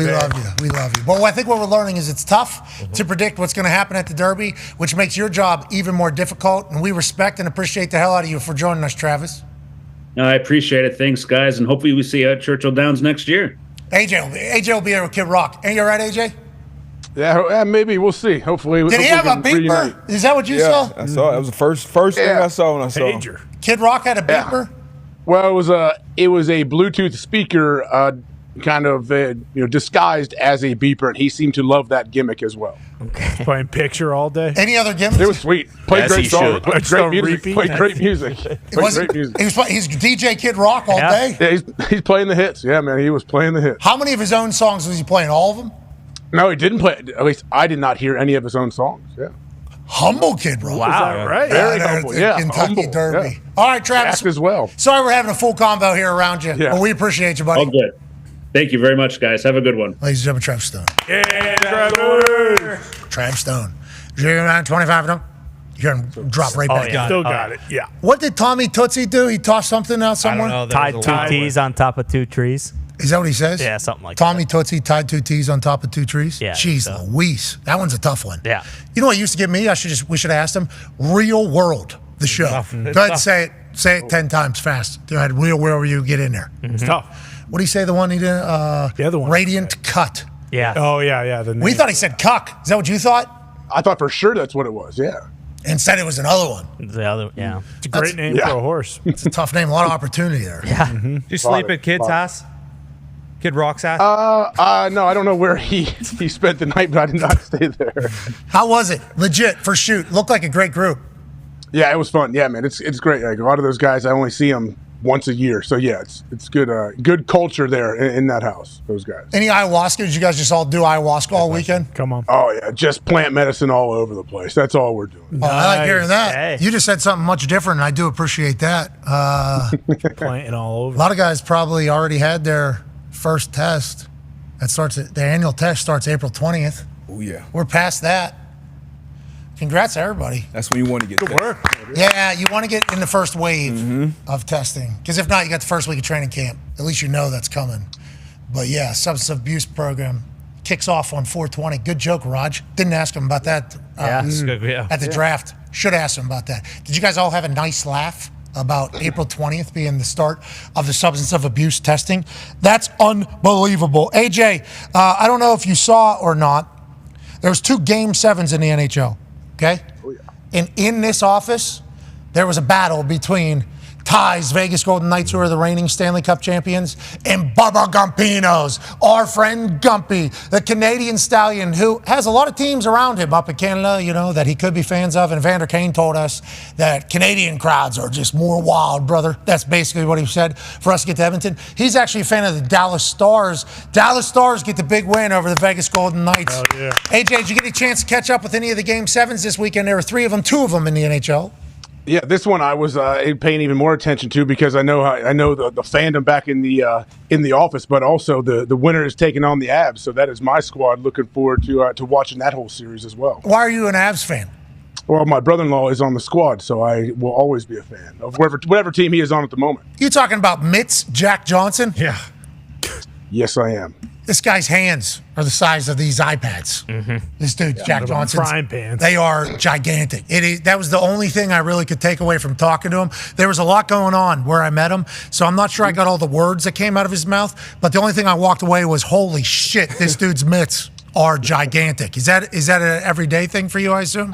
Yeah, that's very accurate. He is like country dude strong. Yeah, that's just how he is. He's great hockey player. And obviously the Avs do their thing, and the Dallas Stars knock out the Vegas Golden Knights. And in the other Game 7, ladies and gentlemen, a team that came out hot, and then a page was turned, and oh no, they're going to get got. Ended up getting a massive win in Game 7. The Boston Bruins knock out the Toronto Maple Leafs in an absolute thriller that goes to overtime that sees Pasta get a bounce off the boards perfectly and do a little slicing and dicing. And on the other end, there was one man playing goalie who is now second in Bruins history with save percentage and winning a series. An absolute stallion. Ladies and gentlemen, goalie for the Boston Bruins, Jeremy Swayman. How you doing, Swayman? Hey, guys. How's it going? Hey, fantastic. Not as great as I assume your life is going. Big game tonight, but on Saturday, you get a big 7-game series dub in which you played a majority of the series with a lot of conversation around who should stay, who should go. How do you feel, and what were you just in a zone for the entire series? Why do you think you were seeing the puck so well? I think it was just enjoying every second of it, and that allows me to really embrace the moment and give my all. We all grow up as kids wanting to be in Game 7 overtime, and to do it in a Boston Bruins uniform at home and winning it, that was a dream come true. So I'm just really grateful for the opportunity and what an experience it was. Go ahead, AJ. Playing goalie, is it almost like golf sometimes where you hear professional golfers say, I didn't have my best stuff today, but I still found a way? Like, say you in the playoffs, do you ever know early on, hey, I am seeing the puck well tonight? Or does it go either way? Do you know early on sometimes how you feel? I think it's a big confidence thing, and it goes through every position. With goalie in particular, you got to be in the moment. You got to focus on one shot at a time, because if I'm not feeling good in a warm-up, if I'm not feeling good even during a game, it's my job to get myself back into the moment and focus on the next shot, because I'm worried about other stuff going on. That next shot could go in. And so for me personally, the biggest thing I do is just try to find my little resets. You know, even if I'm playing really well, if I'm seeing the puck well, I want to make sure I'm resetting between whistles and do whatever I need to do to stop the next shot, because, again, you can't dwell on the past or the future, because it's not going to help you make save in the moment. Yeah, and it kind of sucks. I mean, you just had a massive series. Feels like you guys won the entire thing, and now game one's tonight. So, hey, yeah, what have you done for us lately? We move on. You get about 12 hours to celebrate. Hey, big games, yeah. Big win, knocked out Toronto, yeah. Right. And now we got another one. But I guess that's just the nature of the beast. I read you're from Alaska. Okay, shout out America. Let's go ahead and shout out America. Let's go ahead and do that. Have you always played goalie throughout life? Because I know obviously Sidney Crosby back in Pittsburgh, Sydney's center, but he'd play deck hockey, he played goalie, and he saw everything. Did you play any other positions, or were you always goaltender? I was fortunate to be able to skate out on ponds every winter, so I was playing offense a lot, and I love scoring goals just as much as I make love and saves. So, I think when I finally chose to become a goalie, my dad wasn't too fired up about it, and I wasn't really taking no for an answer. I always seemed to find myself getting back in the net, even when I was a little guy in player gear. And once I put the pads on, I never looked back. It only takes like 45 minutes to put the pads on. That's all. That's why we play like street hockey or whatever, never playing goal. Why? Because it takes forever to put all the pads on. But boy, if you don't put it on right, we're talking. Oh, yeah. I mean, I know you got a bunch of shit on, right? But there's holes in there, right? There's holes in there? Oh, yeah, rib shots. The hand gets beat up a lot. Up on the collarbone, I got like I don't know, feels like I broke the thing twice. It's the nature of the beast. And whenever you get a ringer off the head, you just got to realize you signed up for the position, so you got to love it. You're giving a lot of self-talk. You wanted this. You turn around. Your fault. Yeah, turn around, lift the helmet up, do the little water spray. Like, hey, this is what you signed up for. Let's go ahead and let's get the eyes back in this entire thing. Yeah, because you have to no-sell that, right? Because you can't act like you're in pain either. That's a big part of it. Right. That sucks. I am so happy I'm not a goalie. But Swayman, happy you're doing it, pal. Happy you're doing it. Thanks, fellas. Connor, who's obviously flying high, has a question for you. Yeah, Sway, first of all, thank you so much. I mean, the joy that you brought to Boston and New England and Bruins fans all over the country on Saturday night was unmatched in these last 2 years. But, obviously last year there was a massive, massive season and set records and everything. And then, the Panthers series happens. Game 7, same thing, overtime. On the wrong end of it, though, does it almost feel like, even though there has been so many big wins for the Bruins these last couple of years, that it's almost a monkey off the back to finally get a series under the belt? And now it's like, okay, here we go. We're past the first round. Now we are in this thing. And also, how does the body feel? 7-game series, how the boys feeling? Are we flying high? Is it nice to be in some Florida, Tampa weather? What are we thinking down there? I think Pat said it best, is you can only feel good about it for 5 minutes and you got to move on. It is the nature of the beast. And exactly the next day after Game 7, we were on a plane and got to Florida right away. And I think, what I'm so impressed about this team especially is with our past experience with multiple Game 7s in the first round and not coming out on top, just the positivity that we have in our leadership, the culture that we have in our locker room allowed us to keep that positive mindset throughout this series. And it was a really special feeling coming out on top finally. And I think, Connor, you said it great, where we can use that momentum going into this next round. And there's almost a positive where we didn't really have that rest to reset. We're still in that mindset of, hey, this is our speed, this is the way we play, and this is the way we're going to attack this next round. And, we want to stay in the moment. And I think a lot of the guys are feeling really good, and we're really fortunate not to have too many injuries right now, but none of us are going to admit it, at least. So we're going to do whatever we need to do to get this series started off right tonight. Just say you got 2 collarbones. Last question here for you, Jeremy. Obviously, as the next round against the Florida Panthers drops the puck tonight. Florida Panthers fan and also G1 pit crew member for Lando Norris. There's loser. Have some respect. Have some respect. Loser. I want to ask you, Jeremy, as a former defenseman myself, as a defensive guy, you always took extra pride in like being better than the other defense that was on the field that you were playing that week. Is that the same thing with goalies? Obviously, with Bob being in net for us, do you guys take any extra pride in being the best goalie on the ice for that game or that series? I think the best way to approach it is I want to compete against myself. It's my job to raise the standard of my play, and when you look out on the other end of whoever you're playing against, they're a very worthy opponent. This league is incredibly talented, and every night you're playing against a top tier goalie, and they're going to do whatever they can to stop the puck, and that's my job too. So I think the mindset going into it is, it feels good to play against these incredible goalies such as Bobrovsky, and it's just an honor. And my job is to stop more pucks than them, and that's something that I love doing, and I'm excited to. Hey, congrats on a great first series. You played fantastic. You're making a lot of fans of the Boston Bruins. Even though the city of Boston is tough for some people to rally behind. It's stupid. What you guys are doing is awesome to watch. Ladies and gentlemen, goalie for the Boston Bruins, Jeremy Swayman. Thank you, pal. Okay, they take on the Florida Panthers. That series starts, and obviously last year, Florida Panthers ended the Boston Bruins' miraculous season quickly and early in the first series. I like the question about Bob because you got great goaltending coming up the Bruins. Oh, getting a point and a half. Getting a point and a half. Oh, yeah. Here we go. We're dogs in this series. Big time. Be a good one, though. I hope it goes 7. Well, we talked to Kachuk last week. Mm-hmm.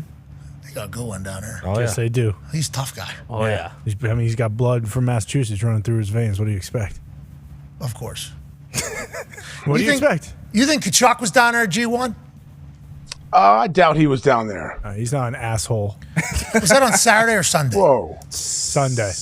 Because it rolled right in after Game 7. The actual Grand Prix was on Sunday, but qualifying is grab asses on Saturday. The qualifying. Yeah, qualifies on Saturday, and they had a sprint race from the on race. Saturday too. Did you say Grand Prix? Yeah, Grand Prix. It's Grand Prix. I call it Grand Prix. How many hands we shaking down there? A lot of hands? A lot. Yeah. This year. Tom Cruise. You see Tom Cruise? He took a tire off, and they said he's in the pit crew. Yeah. He took a tire off. And he's like, "Wow, okay, guys." Mm-hmm. Tom this year. I saw Bruckheimer. Jerry? Yeah, Jerry. Okay. Jerry was there. Big time movie producer. Yeah, of course. He produced Spy Kids. Right? Top Gun. The last one. He might have. He's got his name on everything. Is he the guy in the video that I saw whenever Tom Cruise was jumping off the cliff on a motorcycle? Different guy. Huh? Nah, different guy. I don't know who Jerry Bruckheimer is, but he sounds like a dog, he dude. He's a top He did Con Air, maybe? Jumped on Elle Duncan. Was doing her show down there. Pirates of the Caribbean. Did a hit with her. I saw ESPN was doing some Pirates of the Caribbean. Oh, yeah. Yeah, Bruckheimer's got Jerry his B. fingies and everything. Oh, look at D-Butch doing an interview. Elle's a weapon. Elle, Gary. Guy holding the camera there. Mm-hmm. He College Game Day digital show as well. See him every single week. Weapon. Good brain. He's willing to do whatever. We like this guy. Like the cut of his jib. I like the cut of this guy's jib. He's cameraman right now. He'll edit. He has crew underneath. It is great. And L, obviously, absolute stud for ESPN. They had a lot of coverage on this G1. A lot of coverage. Yep. I tried to turn on SportsCenter to see what I missed potentially from some of the games that I couldn't watch fully. All it was this G1 patty cake thing going on. AJ, I was all right. How long has it been called G1? I'm not sure. I think I put the tweet out. I put the tweet out yesterday. G1 race down in Miami. It looks like a pretty solid environment. Is the race actually cool though? Like, is the race cool, or is it just cool that you get to walk around and shake hands with Jay Leno on these? Come on, the race is cool. The race sucks. The race. Honestly, the most exciting part of the race, which is going to sound crazy, is the first turn. The first turn is the most, action. Probably like that with a lot of races. But is anybody crashing? First turn, yeah. This one was pretty people clean, watching. That's a problem. Little bump. First turns, a lot of action there, and then obviously you got to be strategic. You got to be strategic with your pit stops. The tire degradation, all that stuff, and then obviously you're rubbing into some takeovers. All Such that a shit. mark, bro. Yeah. You Look at that car. kidding me? Yeah. An album pose. Looks pretty sweet. D-Butt on Friday is like, yeah, I don't know if I'm going to go. I open my phone this weekend. D-Butt's everywhere over there. Of course he's going. Got a Ferrari in front of an IndyCar Bush. They do it though. The setup, like you can see why. So cool. That $10 billion offer came in to Stevie Ross. They really do it right down there. And it, Is Ocho training for TST or not? He's in TST with that. He looked the shape. He's always in shape. Yeah. Isn't he always in shape? He looked in great Yeah, shape. Italian man behind you too. For sure. I saw Pujols. Guy's got some. Albie? Pujols in the building. Let's go. Still looks like he can hit about 500. Why is that guy Italian? Who's Why that? is he Italian? Who's the evil villain between your guys' heads? Oh yeah, with the Who is round that glasses. guy? Who is that? Is that Coach You Pagano? need to know more there. Yeah. Mark Anthony was up there. Mark Anthony. Wow. Out there. He's What about sweating. Pitbull, Mr. Worldwide? I didn't see Pitbull. What? He never can. He's everywhere. What about Drake and Kendrick? You see them? Pretty active weekend. Yeah. Saw some new Dolphins. Saw OBJ down there. Heard it was a TKO. Chubb looked good. He You see was Joe moving around Burrow? well. Joe Burrow looked cool. I didn't see Joe B. He was at that boardroom party. Kevin Durant was there. Patrick Mahomes was there. Joe Burrow was there. I assume Kelsey was there. They all look super cool. Fanatics guy was there. Fanatics guy was there. He was standing on a grid Yep. Of course. doing that one. I think the whole I saw Holster Rhapsody. actually leg dropped Ruben later in the day. What happened? Yeah, No. the Holster jumped off the top of one of the paddocks, leg dropped Ruben later in the day. Really? Yeah. What'd he say? Just like, you got it coming to you, dude. Get ready, brother. And then popped up and obviously, boom, got the whole crowd going. That was actually to start the race, I think. Oh, was that the ceremony? I'll watch. Yeah, it I'll was. watch now. Ceremonial Hogan atomic leg drop off the You paddock. ran into Rap Sheet down in Kentucky? Yeah, he was at Friday night. They got a Sports Illustrated party thing, and all of a sudden, Rap Sheet and Leah are right there, man, just hanging out. You guys are at Sports Illustrated parties. Wow. Whoa. Yeah, there's something like there's a party thing you go to on Friday. We go to, and then under. this is the first year with the Sports Illustrated thing. Chainsmokers were playing, and we all of a sudden Rap Sheet and Leah are just there, dressed up, looking nice. Yeah, I got to chat with them for a while. I saw Rap. That's great to hear. We hope you sent our regards to Rappaport. Yeah. He posted that he didn't go to the track actually to watch the race. He was hanging out at another place. I don't know if you saw his Instagram post. It was like at a house, like some nice, like in a living room, but just he and Leah just watching the race on TV or something. He went all the way to Kentucky to go watch this thing somewhere else. Said it was great though. It was all dressed up. Thank you, That's Jeep. lame. What are you talking about? What a loser. He didn't have to. Rappaport is not a loser. Yeah, look what you're wearing. We gotta move on from rap. I saw Seth freaking Rollins down there. Did you run into him? Oh, Seth freaking Rollins ate Becky Lynch. I did not run into him. I was a bit confused by a screen grab I saw, but I did not see Seth. I really didn't. Is Seth Rollins bald? That's what. I hope what not. happened. That was real high and tight. If he's not bald, Super high. He keeps it pretty high and tight though, because he's got the long hair, but he also does the lines like on the bottom of the hair. and he that might have he tucked that trimmed. in the Abraham Lincoln hat. Yes. Oh, yeah. Yes. Roman keeps it real high and tight too. Yep. Yeah. Well, Romans. Yeah. Oh, is he? Where's he at? He's on the island of relevancy right now, hanging out. Okay, the guy just went on the longest run in the history. That would be real high, real tight, but it could be all tucked up in the fedora, I guess. Yeah, it's tucked in there. Yeah, I hope so. And you could have found out for us, but guess what you were doing? Smoozing with Kid Rock and his pager. Yeah, is that JD in the middle? Right. This is not McDonough. McDonough's taking a bump off of one of the horses. Yeah, McDonough actually is running in front of one of those horses. Yep. Is he okay? Like the woman in the gift? Right. McDonough started, yes, exactly. McDonough started to win me over. I will let you know. I am after Mania. I will not say another bad word about the wrestling of JD McDonough. McDonough's willing to just die. He'll do whatever. And you gotta, and that's why we love him. Absolutely. There's AJ's creepy shot of Kid Rock from a couple suites over. Obviously, it was a hell of a weekend for sport. That belt buckle, man. Josh Groban right behind him. Who? Josh Groban, the guy that sings "What You Lift Me Up." He sang that Friday night. I saw him on the red carpet. Yeah. Whatever it is, yeah. What does he sing? Sing it, Con. Didn't he win? You one of raised the- me up. Didn't he win one of the competitions?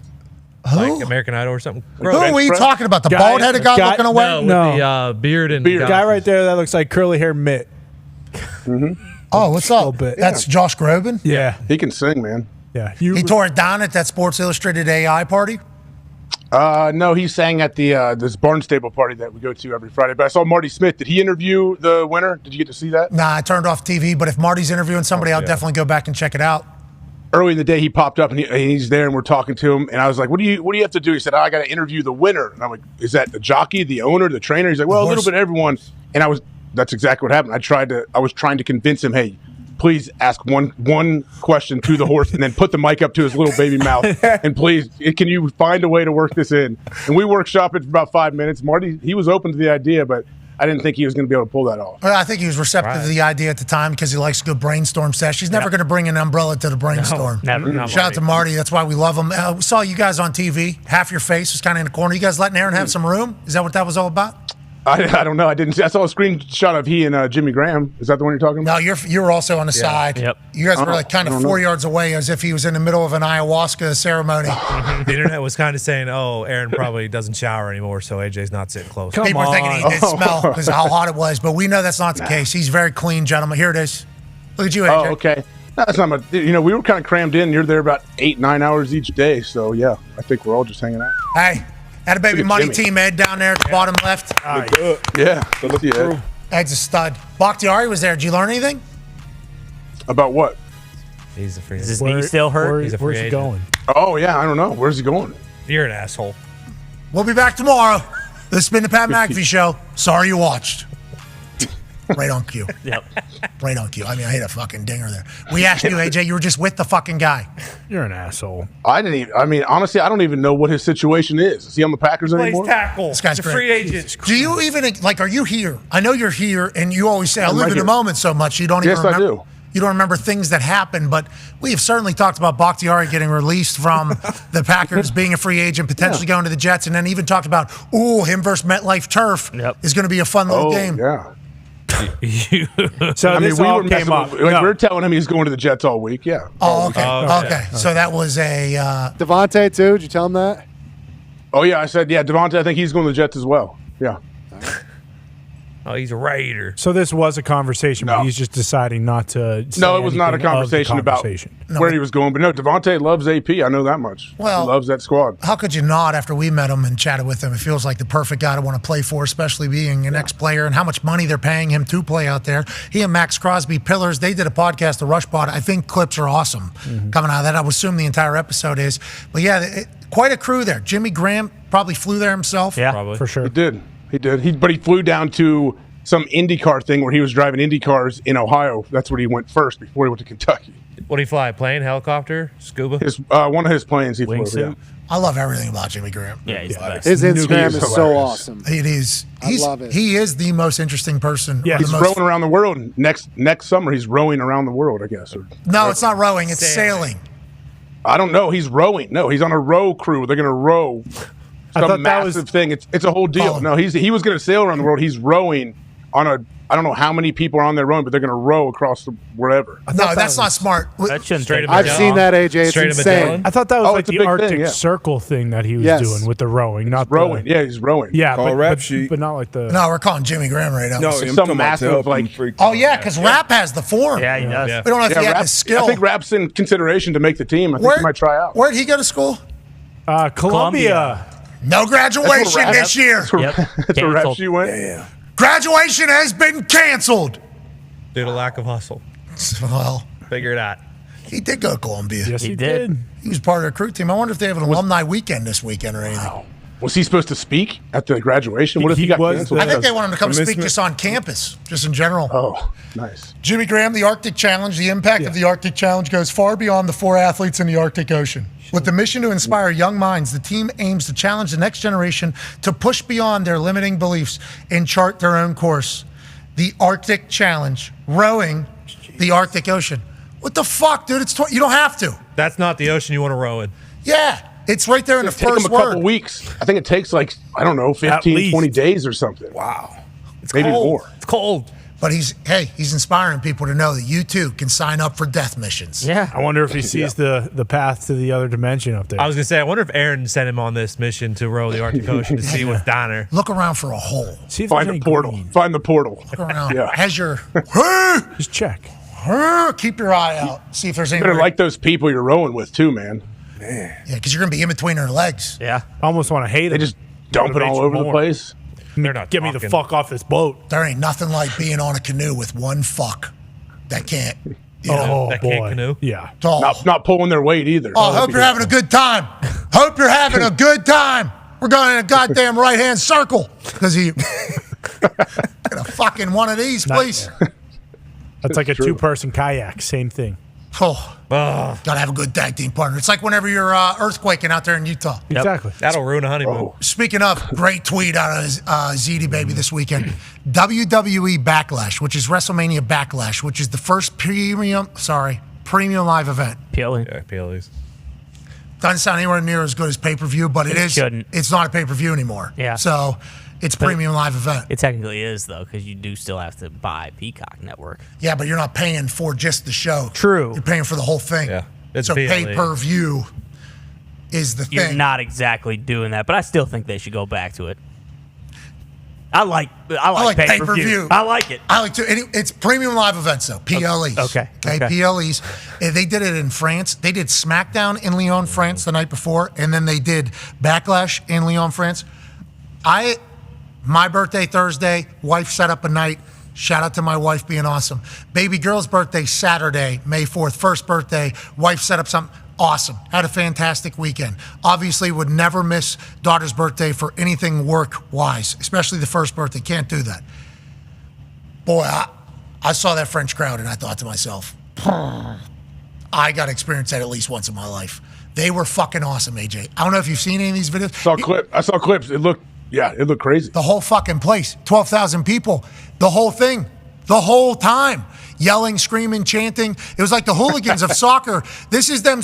They were singing some song about him being vraiment phenomenal, vraiment phenomenal or whatever, because he's known as the phenomenal one. And this song I've never heard before. I don't know if it's been sung before in other places that he's been, like maybe New Japan or any of the European places he's wrestled or worldwide places. It was my first time hearing it. They were going fucking crazy. I couldn't understand what they're saying. I'm like, are they on his side or are they against him? Because he was wrestling against Cody Rhodes. And then Cody Rhodes goes, they go bananas. Yeah. Jey Uso comes out.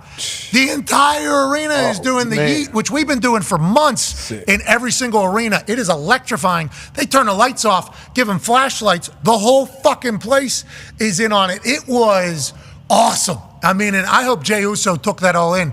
He has earned the shit out of that from years and years and years and years of work.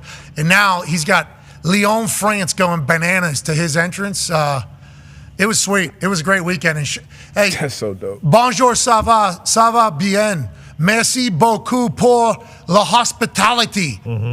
Au WWE. French people. Yeah. The un, deux, trois on the when they're for the pin to like that was awesome. And then they sang a chant after every two. It was something like do, and then it was like a "This is awesome" chant. I think immediately afterwards into a full sing, song, and dance. There was people saying, "Hey, are you in a safe place?" Because the amount of noise that is being made right now seems to be like potentially alarming. It was so sweet. It was awesome to watch. And shout out to the WWE Universe being so global, as Michael Cole yeeted, in his way, because he's got to tell like 14 stories at the same time. But he's bouncing. How could you not?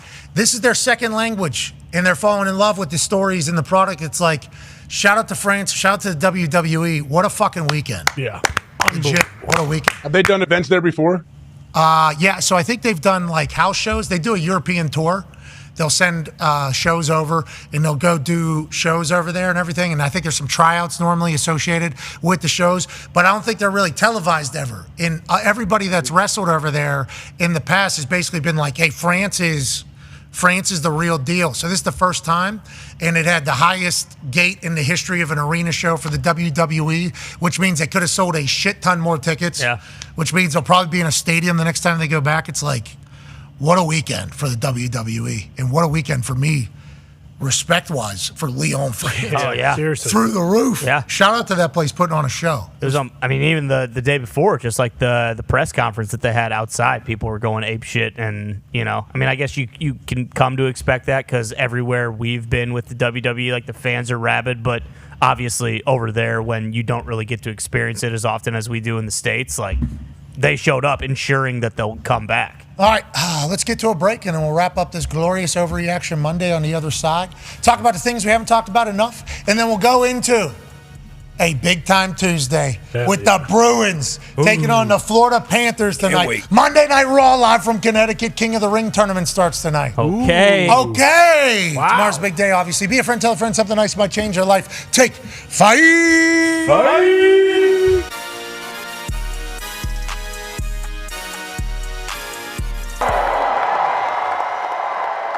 I'm mic'd up, so let's not say anything. You're the head coach. I didn't get that nod.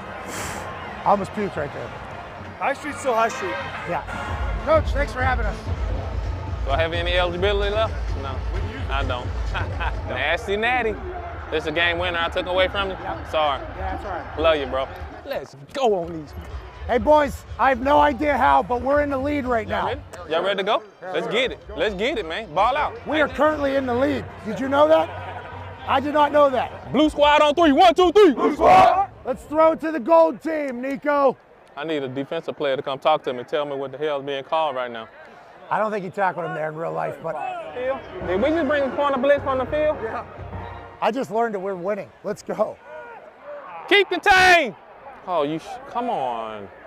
Did you put your 4 up over there, Pat? Put your 4 up, G. Put your 4 up, G. Oh my God, this guy. This NIL thing, nobody even puts their 4s up anymore. Going for 2, going for 2, going for 2. Where's my kicker? Tell him I apologize. Spin it, bud, spin it. 100% of the passes thrown out of bounds are incomplete. You only got one ball? You guys only got one good ball? Yeah, budget's tight. Yes, sir. You have officially become my kicker. That's what I'm talking about, big dog. Good kick. Forget Pat Matt. Yup! Yup! Yup! Yeah, good for you. The wind picked up at your back, too, as you were catching a snap. Kind of helps. What a dream. There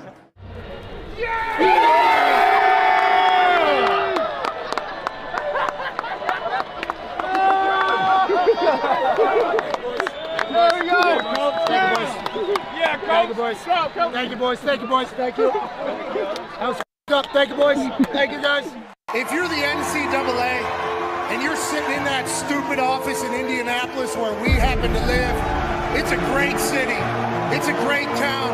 And there's a dumb institution that is ruling over college football. Because if you don't want these people dancing,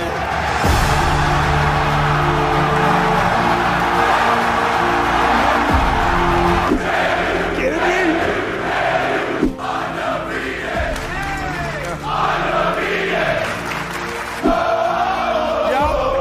Celebration, bitches.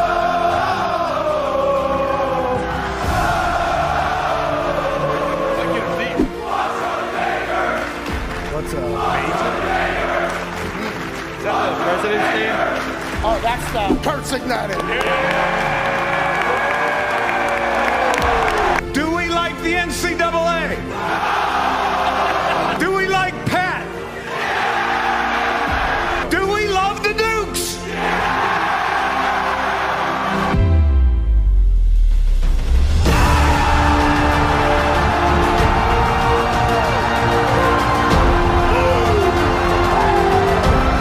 I wish when I was asked, like, why did you punt? I could say my subcommittee recommended I punt. Talk your shit.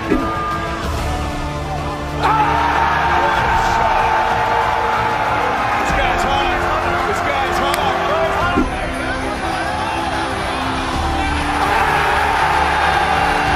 We'll see you in the next hour. I say today, we take a stand against the NCAA.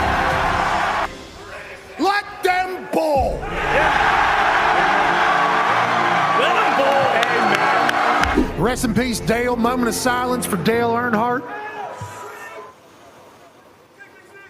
Moment has passed. Thank you, Dale. This one's for 3. AJ Hawk, $5,000.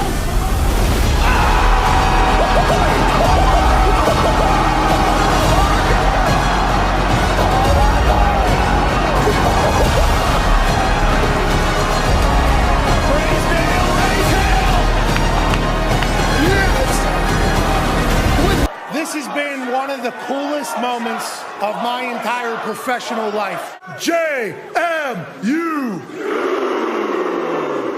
Thank you so much for the hospitality. JMU! You understand quickly that there's idiots making decisions in every single place that you would never guess idiots would be making decisions. You don't think bowl season deserves to have this situation cooking behind it? College football is better because JMU's football is crushing. College is better because what their football team is doing. The community is better. And the NCAA, yet again, adds to their long list of decisions. Look at that scene, bro, in the hills of Virginia. You know what? To hell with all of them. James Madison, right here.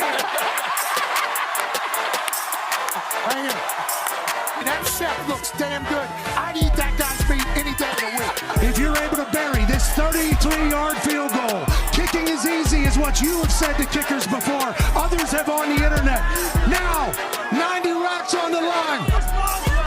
We believe. Oh! Killed a kid! Killed a kid!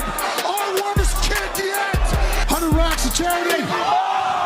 This dog stinks! And that's that the JMU are going to crush App State. They would crush anybody this weekend, especially in this city with how dumb the NCAA is. Let them bowl and let the boys dominate today. In my Constitution, I have the First Amendment right to free speech. Pat has the Second Amendment right to take its sleeves off and show the bare arms all the time. But I'm saying, if we are so lucky to go undefeated this year, and we end up winning in a bowl game, if we get in, I'm going to use my First Amendment to declare the JMU Dukes national champions. Like UCF. I'm just going to say it, and come and stop me. Time to coach. I'm Jack. It's working. All of it's working.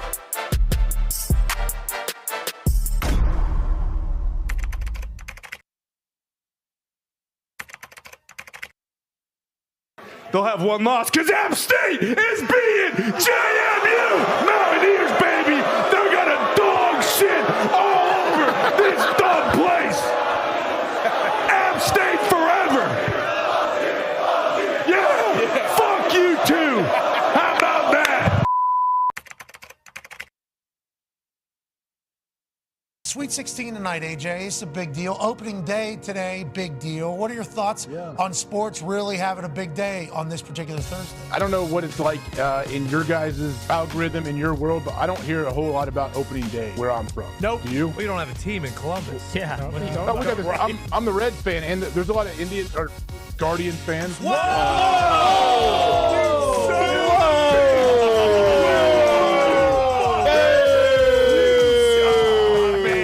Misogynistic pig.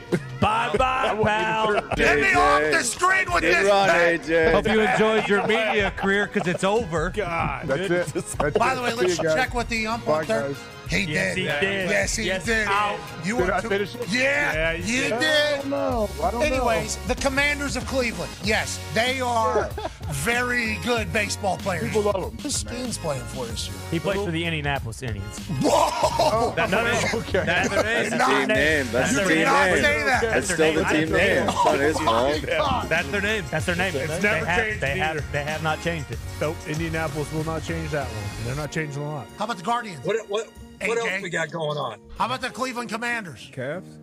Yeah, They're good. Commanders. What about? The Commanders? What do they do? He's talking about the Cleveland Guardians. Guardians, bro. Guardians. Yeah, a piece of Kirk.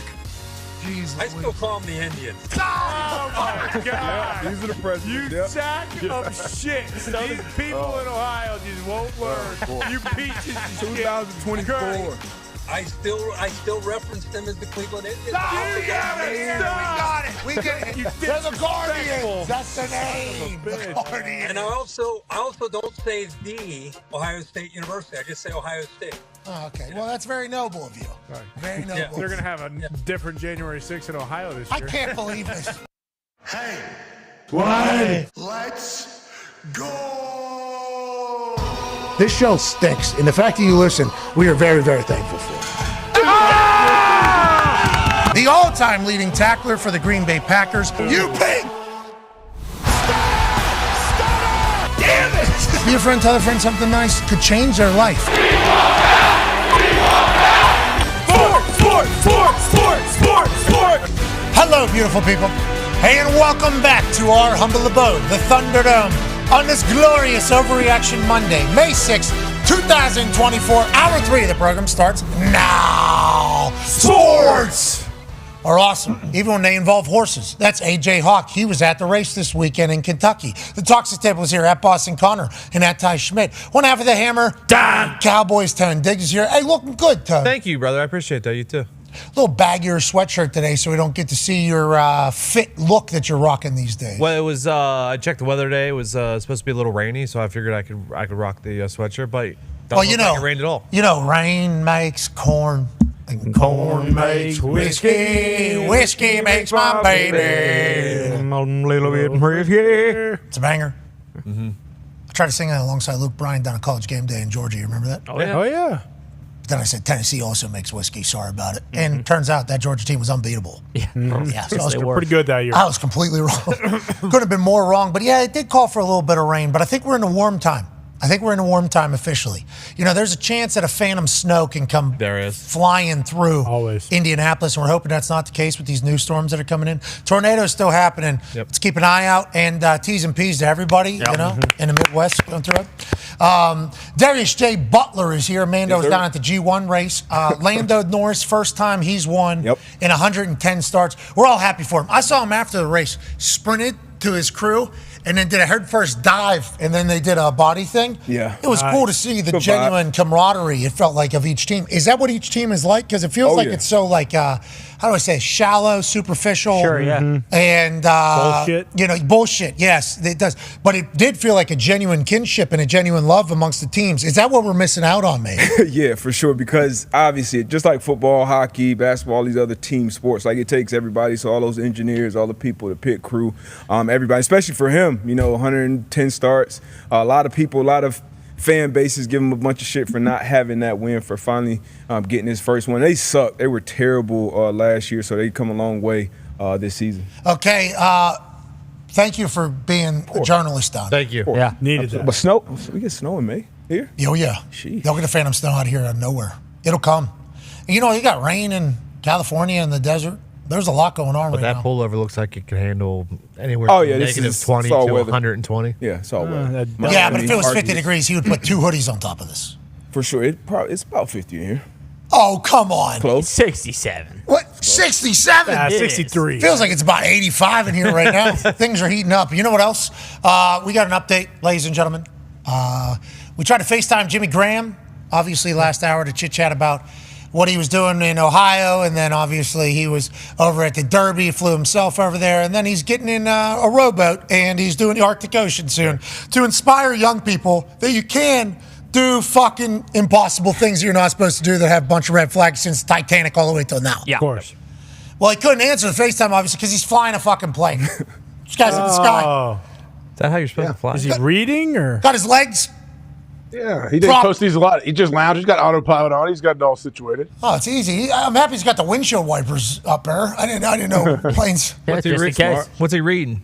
It's probably some Arctic Ocean adventure book. Mm-hmm. He's got to probably fill out. Hey, do you feel like he'll ever be what? Just chill. Just have a cup of coffee? You think no. I mean, how much more chill does it get than that?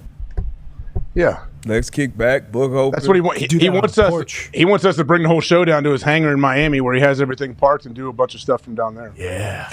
They're going to space again. You see that? Oh yeah. Who? Jimmy? SpaceX. Shatner? William Shatner? No, he's not going back ever, brother. No, yeah, Shatner, Star Wars, and of Unexplained, which is a host about a lot of alien stuff, went up to space and said, "There's nothing up there. It's so sad. Never go. It ruined my entire life. I'm dead. Don't do it." He said that'll. For shoot, that is exactly the experience that he described. Yes. SpaceX, though, I think they're going higher. Yeah. I don't know if it already got sent or if it's going higher than ever. Oh, they've been. Isn't it crazy? And the guy on the Today Show said that this continues X's quest to have multi-planetary existence for humans or whatever. It's like, wait a minute, you said that out loud for us all to hear for a reason. So we're going to be living on different planets. Sweet. They found a new rock on Mars, I saw. Yeah, very smooth. Very smooth. Looked like it was shaped by something. Someone's been polishing it. Yeah, pretty maybe water. But if it was water polishing it, then That'd be big news. that'd be huge news as well. Probably Buzz up there just You ever go to chiseling it. What's that? Would you ever go? I was Nah. 250,000, I think, is the one going rate. I don't think I want to go unless I'm not going to be one of the first ones. But if you could go chill on Mars for a little bit, if they figure that one out. Was that like a 96-day flight, something like that? Year, maybe 96 It's like 7 years. But if they figure that out, if they figure out how to make that a 30, 40-minute trip, I would certainly go pop in. Teleportation. Oh, they'll figure it out. I'd go pop into Mars. They'll figure it out. In our lifetime? Yeah, I think Elon Bezos, I think they figured it out. Well, Boeing's getting into the game, which is good. I wouldn't go on the Boeing. Well, they're flying planes from, one part of America to another part I of don't think we America. should talk about that at all. And now they're heading up to... We shouldn't talk. Even I am staying away Hey, from Yeah, that. that's a good point. Nope. Hey. I don't even know anything about Boeing. Don't. Good. Cut Good. that. Keep it that way. They're sending rockets all of a sudden. They got into the rocket game. Don't even say the name. Is Bezos still doing it? Well, that's the Blue Mountain or whatever. Blue Origin. Yeah, I never hear about them. Are they still doing it? Blue Origin. They're still. I think this has become billionaire Elon's thing. Because he is an alien and he has spacecrafts. And he's the greatest. That land themselves. That the capsule comes down and lands on a barge itself upright somehow. And he's the best digger of all time. Yeah. Like he built. He's a tunnel digger. Like that is one of his businesses. And all these other planets, we get pictures of the outside. It's like, what if they're on the? What if they're inside of there? What? Have we found out if they're on the? But all this goes back to my point of we went to the moon before there was internet. Goddamn right. Sure. Before there were cell phones. All of it. We even got a call from them. Yeah. At the moon. Yeah. Haven't been to the moon. No need to. Too far. Too far / mapped everything we needed to map when we were up there. But we were there in 19... Yeah, 19, what was it, 60, 62, 63, in that range? Hell yeah, we did. Something like that. We won the space race. Yeah, that's it. We certainly did. Sorry.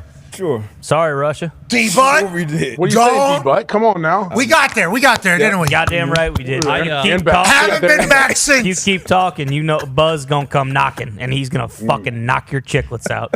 1969. July 16th. We won all the way to the moon. Summer of 69, baby. How many times you bet?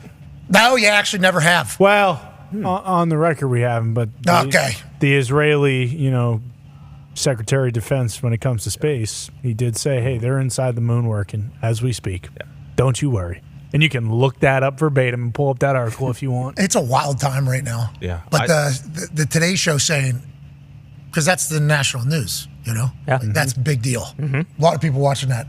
Going, yeah, X is going to try to have multi-planetary existence for humans. It's like, holy fuck. Oh, yeah. Is that happening now? When are we? Wow.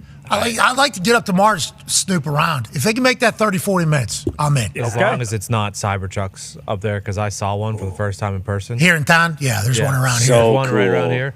That's the ugliest fucking thing I've ever What? seen. It was flying on the highway. It looked What? so cool. Tony. And I know I'm in the right. What do you mean? What the hell? Everybody What wants do one you of mean, those. They're Tony? sold out. Shot across the bow. Yeah, what are you saying? You're saying something about Gump because Gump likes it? You're saying that means it's shit? No. That's what it sounded like. That's you what were you were alluding to. No. I love Gumpy.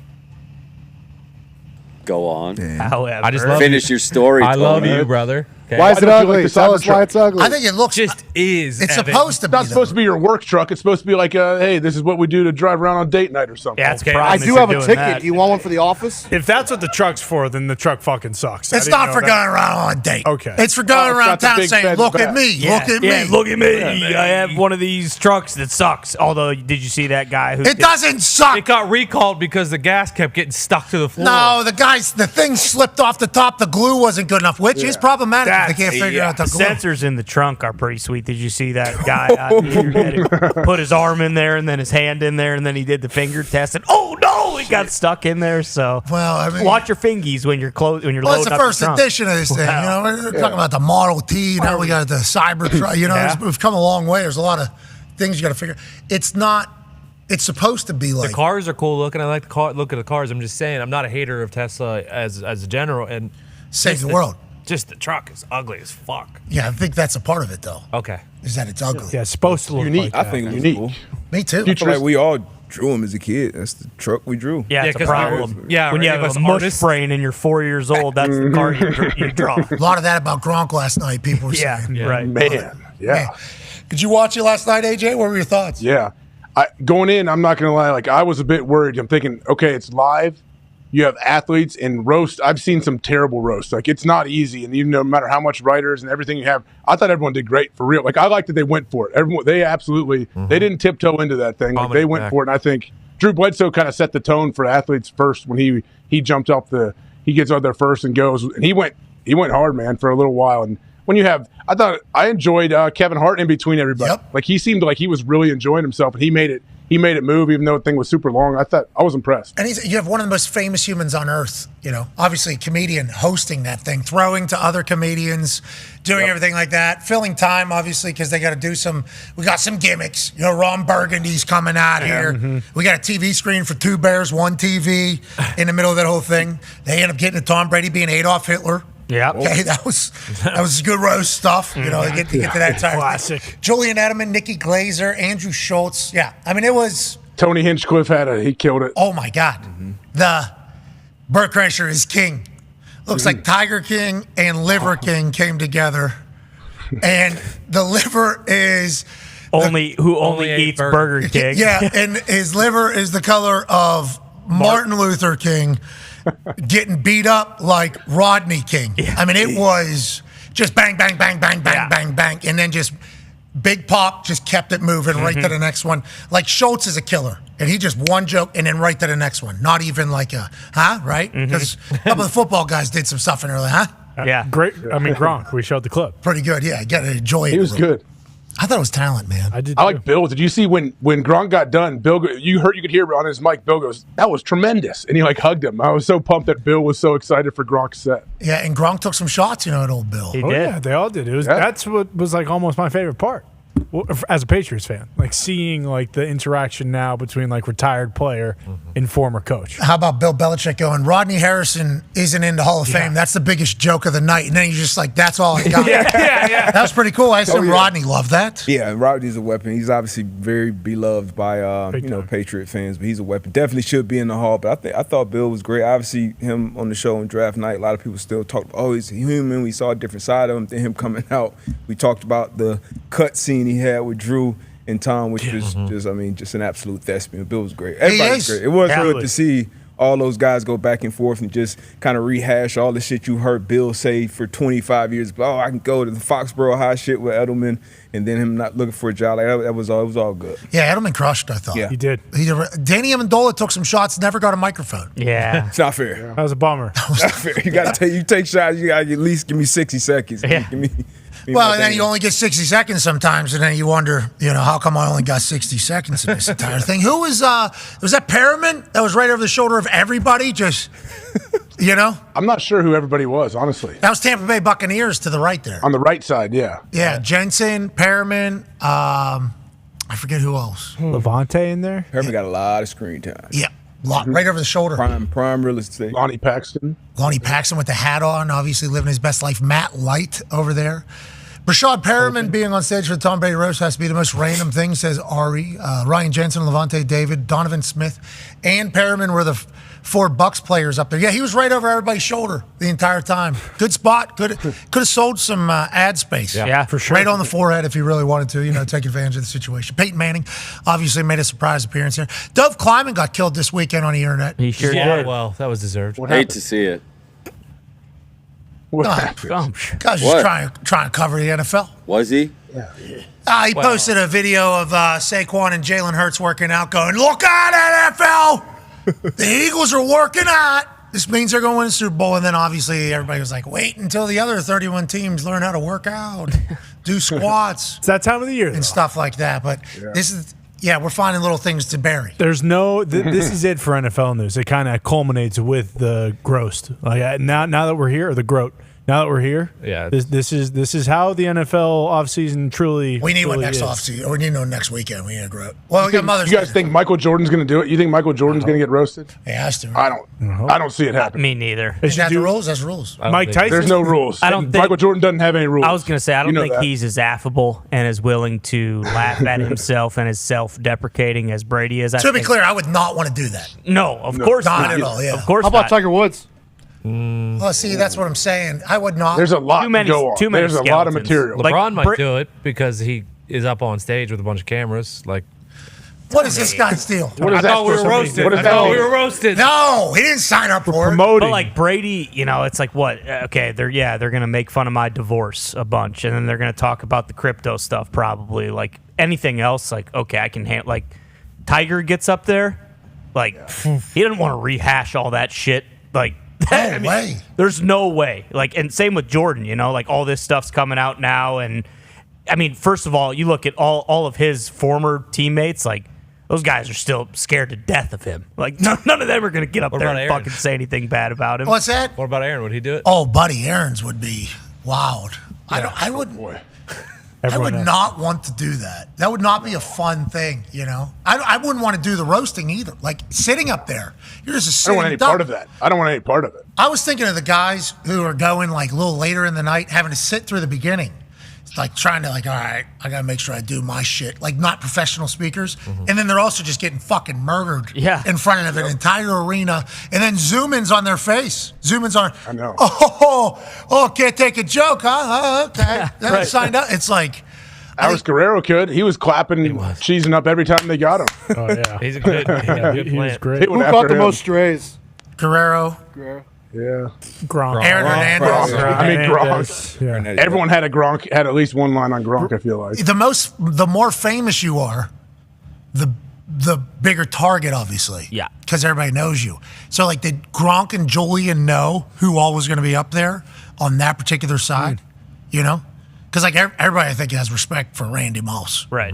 So, like, I don't think Randy's going to get targeted by anybody. But on the flip side, all anybody said about the comedians who are very famous in, like, this generation of comedy, we don't know who you are. Like, that's not easy to roast. Yeah. Gronk, we know Gronk. Yep. Yeah. That's an easy target. Good for Gronk getting up here, too. Yeah. I don't think, did he know? Who knows? Yeah. That's basically what everybody was saying. Yeah. More impressive if that was the case. 'Cause What is this? So we're eating pig and cow. Sure. A roast. I can't wait. Marshmallows. It's like Hawaii, like a luau. I'm fucking pumped, dude.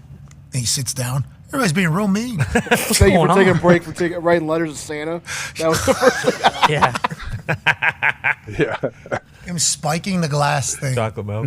Oh yeah, I heard you talking about that. I instantly was like, did that go in somebody's eyeball? Like, think that yes. was definitely fast. Thought night was ruined. Thought it was over right there. Because big money front row. Yeah. I mean, even Tom was right behind him, right? Like, that glass shatter, that shit go anywhere. Yeah, he gave one of these. Tom. Like we Tom see, was like remember on ESPN, even when they smashed those little baby plastic helmets, they put on the safety goggles. Yeah, we can't be doing that. I don't think. What do you mean? Which part? Plastic and eyes. Yeah, I understand. It never happens though.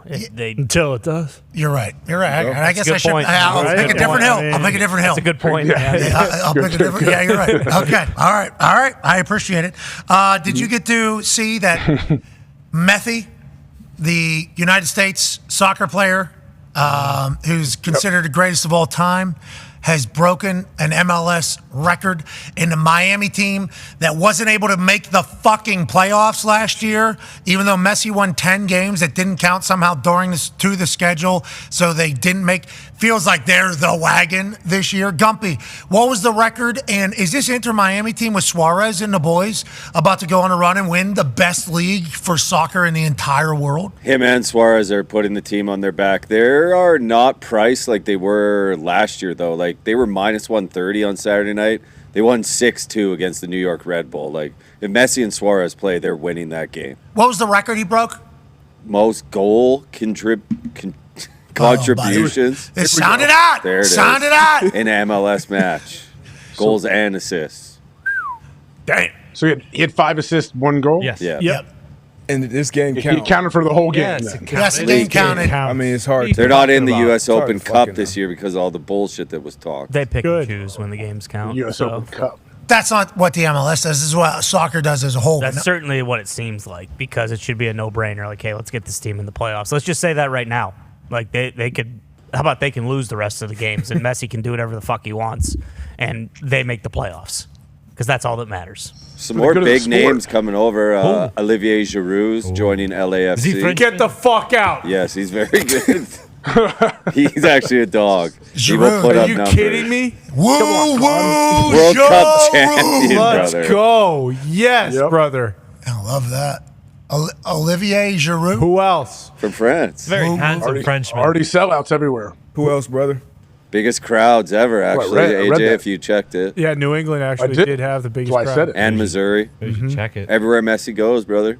He's the Beatles. That's the MLS. And Giroud. All these games matter. Which You're goes just gonna back. miss the playoffs. That works. Which goes back to what Ty Because he was saying. joined halfway through the damn league. Doesn't matter. Who cares? Yeah. Doesn't matter. The dignity of the league, I get it. Okay. All right. What dignity? Messi's here. Let's put him in the playoffs. Yeah. And then let's see what matters when it matters. Oh, no, we need the Vancouver Whitecaps to be the number 3 seed. Well, he Can was we not- actually hurt at the end of the year anyway, so he wouldn't have played in the playoffs if they made it. Well, that wasn't a real injury. They said if it was playoff ball, he would have been actually playing. Yeah. So This real. goes back to Aaron's Achilles thing. You know, like, could he have played at the end of the year? Yes. But since they were in the playoffs, he's out. Same with Methie. That's what I heard. I mean, if he wants to cement his legacy, he knows he's got one trophy missing. Yep.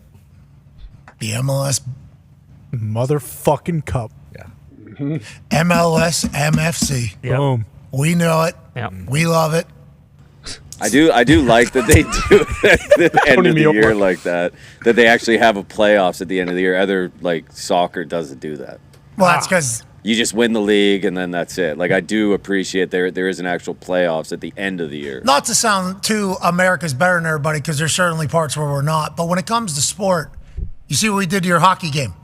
You're welcome. See what we're doing to soccer now, putting playoffs in. Bingo. I assume we're going to create some other stuff because we're incredibly ADHD. We get bored quickly, and we have so many other things. We'll start doing more stuff to the game. Now, we need Europe's fans. Yep. Okay? Good fans. And we need great fans. We need their skills, but I think America will do some stuff to the game that hopefully will soup it up a little bit. Exactly. You know, We'll bitch enough till we get it to where we want it to be. Bingo. We will be the ones that'll whine and bitch until we get to a spot where it's a little. Now, granted, people are going to hate it. Sure. But for us, I think with Methie's success, I do think soccer's on the up and up. Like this TST thing. A lot of people got teams in there. Yeah. Chris Paul's got a team in there. JJ's got a team in there. Ocho's going to be in there. We obviously have a team in there. I think Ali Krieger, old school U.S. women's national team, has a team in there. It's going to be televised, I think. Like, why not soccer? Does Messi have a team? I try to get Messi on our team. Concafa, but He's still professional. Wrexham, Ryan Reynolds' team has a squad in it. So Ryan does Reynolds going to be down there. Swansea's got a That'd team be in it. sweet. Playing?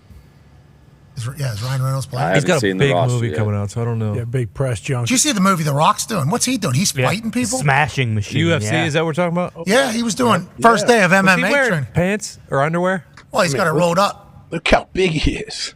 I didn't know if he was Daffy Ducking it. He is. Oh, I think Letting he his is penis hang. cocking it. Yeah. That'd be cool. He's really swinging at this guy. I mean, how does this work? We just Almost get to hire head-stomped. somebody just to fight him? Yeah, I would not want to be The Rock's training partner. That's for sure. He is wearing his tights. This other guy's really throwing bombs at him, huh? Oh, good sell. Good sell. Good sell. The Rock could sell if he had to. Boy. What's going on, Darius? What's wrong? The first 50. I'm not gonna say it. No, this is There it not. is. This is a mixture between There acting it is. and Pin his real, arm to his so- body. This is day one. Yeah. What are we that's right. talking about? See? Rock's about to become. This for a movie or you Yeah, got a yes. fight coming a up? movie, Oh, brother. okay. All right.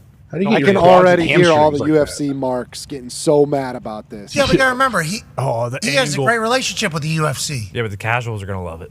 He just did a figure four sharpshooter, I believe, in the middle of the ring. Day one, D, but That was dope. still got something to say? No, absolutely not. And he also provides all the clothes, I think, to the UFC guys and girls for the weigh-ins. That's sweet. So he has massive respect for Hell the yeah. mixed martial arts community. Try some of his Papatui. Have you been using it? I have not. I'm going to get my hands on it. I saw him in Target with a promoting and stuff. I got to try it. Yeah, Heard took he- over at Target. Yeah. Just took over. Need to try it. Yeah, I have Papatui. They say it's making me glow. Hell yeah. I can tell. Absolutely. Yeah. Look, yeah, I can tell. I can tell. I got sunburn this weekend. That's If good. he's in Target, man, that guy's killing it. He already has it in Target. Yeah. Yes, yeah. He's The Rock. Yeah. I have the eye should've stuff. He didn't even have to go on Shark Tank to get in Target either. That's unbelievable. The Rock's Instagram is Shark Tank. The remember the French toast and everything else, the Terramano. Oh, yeah. It's QVC, Shark Tank, Home Shopping Network, and also his Instagram. Incredible what he's been able to accomplish business-wise on there. His eye thing, I don't understand it. The I serum? got it. What's supposed to happen? Yeah, so you're supposed to do what you're doing and rub it on. I actually just squeeze it and then put it on my fingers and then put it on. Okay, I think my ball was too tight to the thing. I can't get the tube. Like at night or what? No, after the shower in the morning. So my Gets rid eyes of the don't have wrinkles. bags. It's like a little ball thing at the end of a tube, but I think my ball is too tight to the tube because nothing's coming anywhere. Yeah, it's kind of tough. The ball's not moving either, so I was just stabbing myself in the face. You stick with it though; those do work. When I was done at the shipyard, I had heavy bags under my eyes. They're not that great now, but they're a lot better than Gumps. they were. Big handsome. Texas hockey's winning, flying. You're handsome. Good life. Sleeping in a bed would help too. I mean, I have thought about it lately. Put some thought into Perspective it. change. This guy's been sleeping on a couch for a couple of years in his apartment. Has a bed, sleeps on couch in living room. Why? It's the Vikings. Like Tom TVs Hanks out there. Like It's Tom Hanks in comfortable, Castaway. You know, remember Tom Hanks had to sleep on the floor after he was on that island for 10 years. Oh, yeah. I forgot about the end. That was a little tidbit there. Is that why you do it? Because Is of that the why? ship? Yeah, absolutely. Yep. That ship life just... I Let me break my back. I just pass out. Like I don't know. I just don't go to bed. I Gump don't know. doesn't like the theatrics of getting ready for bed. Yeah. He likes I just literally going to bed. Pass out when I pass out. You don't want to brush his teeth or anything like that. No. Why would you? Why would you do that? Just fall asleep with food on your chest on the couch. Phone, too, Yeah, for sure. that's exactly what's happened, AJ. Phone for sure. Like this, Yeah. or even like this, maybe. Dip in or something. At some point. Yeah, maybe a Zen or two with the guy. You slept on a bed, though, last week, right? And you were like, wow. That's right? kind of nice. Yeah, it's a treat when we're on Different the world. road. It's kind of like it that way. Oh, we go to a hotel. Wait Yeah. a minute. Yeah. I'm Yeah. pumped to be in this shitty-ass Exactly. hotel. Gump, you should just rent a hotel room every day during the year. Well, I actually did that back in Canada because I never knew when I was coming back. Lived in Airbnb Yes. for like 6 months. Shout out to immigration. Hell yeah. Thank you very much. It's really easy to predict and go through. Yeah. That's right. Really easy. Simple. Got a letter here talking shit to Gumpy from the immigration office. So what does he fucking do? Pretty much is what they asked. Why are you asking? This guy's got no degree. He was painting chips. He's an adult. And you just want him to come to America? Sounds like just because he's friends with you, he gets access to America? I don't think so, pal. Fuck off. Pretty much a letter we got. Yeah, that's not a joke. Listed him as Kyle Gump. Kyle Gump. Yeah, that lawyer was great. Well, that was an issue. That was $30,000 down the drain. Jeez. It's about the going rate to get out of Canada right now. What's that? I didn't hear what you said there. What'd you say? I said $30,000. That's about the going rate if you want to leave Canada right now. Oh, it's $25,000 I heard to get out of Canada. But the good news is they'll tax you so much that you won't be able to get the $25,000 to get out of there. So you get to love Canada even more for the rest of your life. Impossible to get out potentially, I guess, is what's happening up there. Gumpy got out for free. Cost us $75,000 in lawyer fees. 100% worth it. You've paid back in spades, obviously, pal. But yeah, there's a wild thing going on with can you get to America from Canada. I think it only costs like 25 racks or something like that. No big deal. Just pay the fee. You want to get out of here, no problem. You can leave anytime you want, but just 25 grand. That's all. We got some big news out of Cincinnati. Joey Burrow, fresh out of the G1 race down in Miami, throwing the ball around in the indoor facility in Cincinnati. Wow. Good torque, good pop, good spin. AJ, Ohioans are losing their mind, I assume. Oh, they have to be. And I drove by this beautiful indoor facility when I was headed down to the Derby. So, yeah, you can tell the boys are getting good work in. Yeah, it's good bubble down there on the side of the highway, which we like, because right now, would they be practicing in the rain over there in Cincinnati? Yes. Would it suck? Yes. Would they want to get more work done? No. Now they got a bubble they can get extra work in, and Joey Burrow's hair and throw look damn good. Midseason form, maybe, D-Bud. Yeah, he looks good right now. Good torque, good fiery full throw. I like to see it. And I'm sure Bengals fans love to see it too. You think he could have got up to the second, Hell no. Well, let's slow down there. like Patrick Mahomes did down there? Yeah, look, that's GOAT stuff. I don't know if Brady. I don't know. could even His get it up outfit there was right pretty now. cool. His outfit was very cool at the boardroom get together down there at He didn't get the the. memo. It's not the white party yet. I know he's going to be at that too, but not that. A lot of people at that white party out of the AFC North. A lot of people going to that white party out of the AFC North. Out of AFC North, who else? I don't know. Was TJ Watt there? Wasn't Russ I think there? so. You Big will Ben not- was you there, will wasn't he? not- Russ was there. Was Russell Wilson there? With Russ, Sierra. I would not be shocked. Yeah. Well, when's the Met Gala? Saw a photo of Tom Brady from one Tomorrow, of those. I think. It's happening? I think it's tomorrow. Well, that gives us the invite list, right, for the white parties?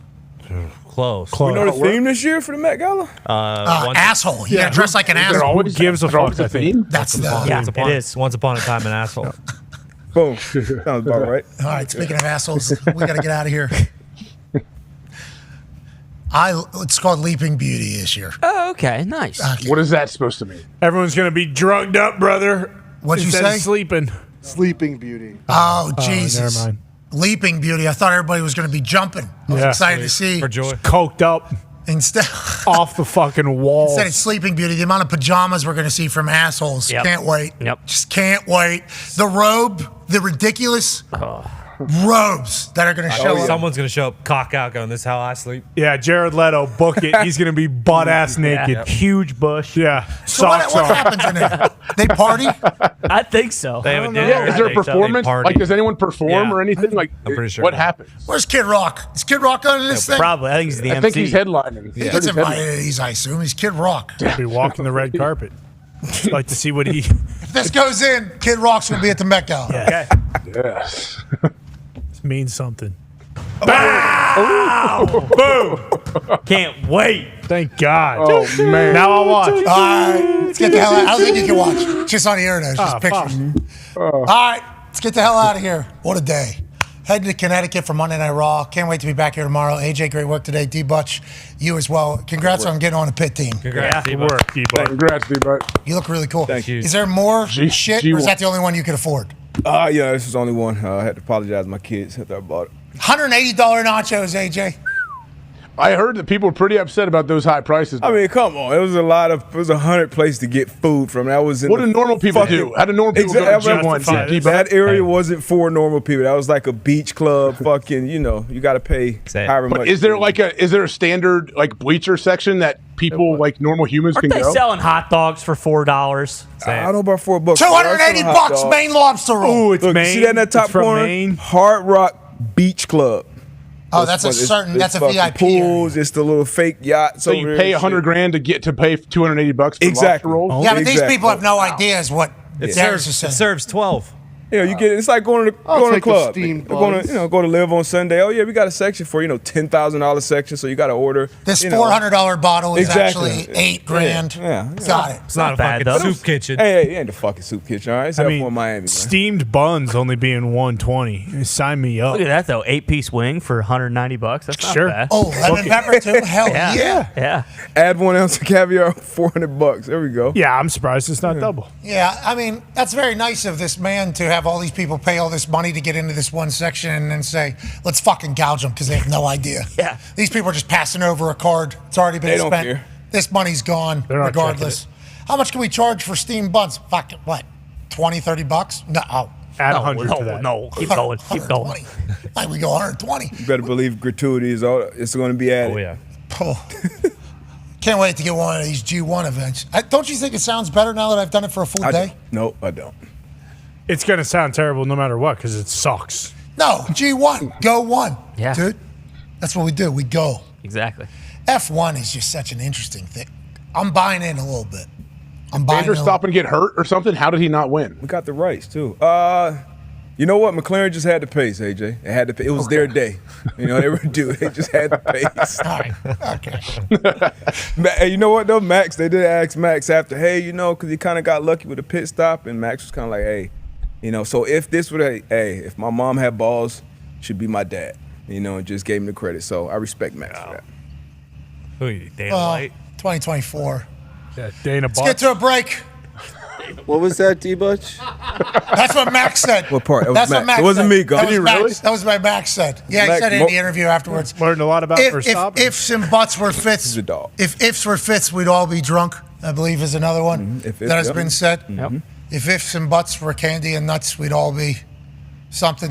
Right. He's saying the same Happy about at Christmas. What was that? I've heard that. If ifs and buts were candy and nuts, we'd all be happy at Christmas, I've heard. I don't know if that's I don't know how that works or what that means. Well, candy and nuts, a lot of Christmas nuts. Yeah. You store them all year. All the ifs and buts are nuts. You store them for Christmas, and all of a sudden, Nutcracker Yeah. comes out, and it's just fucking all the nuts and candy. Exactly. If my uncle had wheels, he'd be a car. That's right. Yeah, I hear that a lot. I've heard that one. If the queen had a fishing pole, she'd be a fisher lady. Boom. You know, that's what people say. Exactly. Yeah.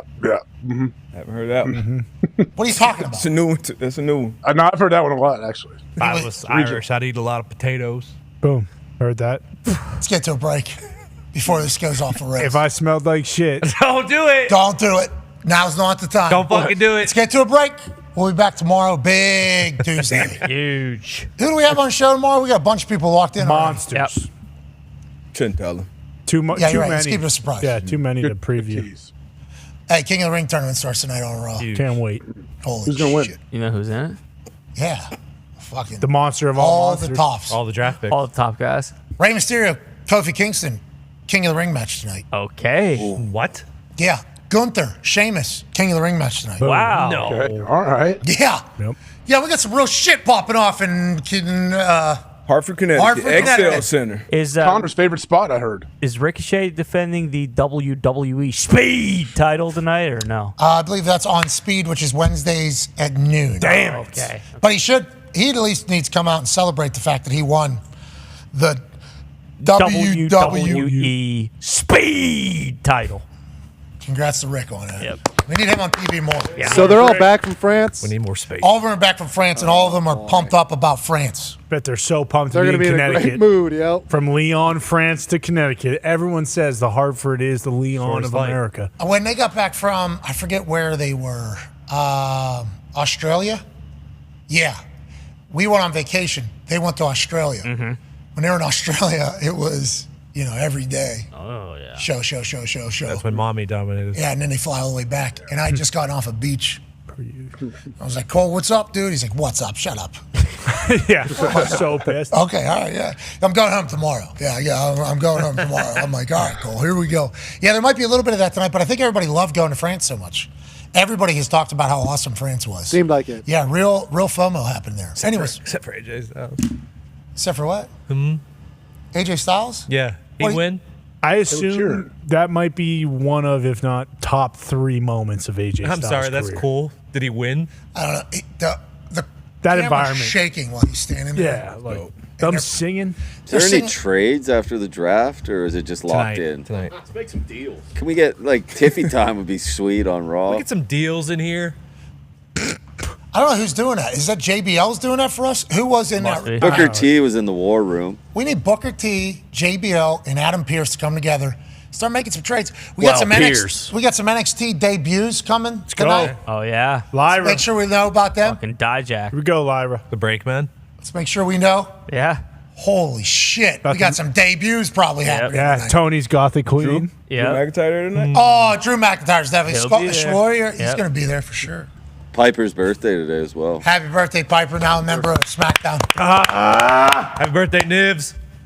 All right, we're out of here. We're back tomorrow. You are the greatest people on earth. Thank you for watching the dumbest show that has ever existed on a regular basis and somehow have found success.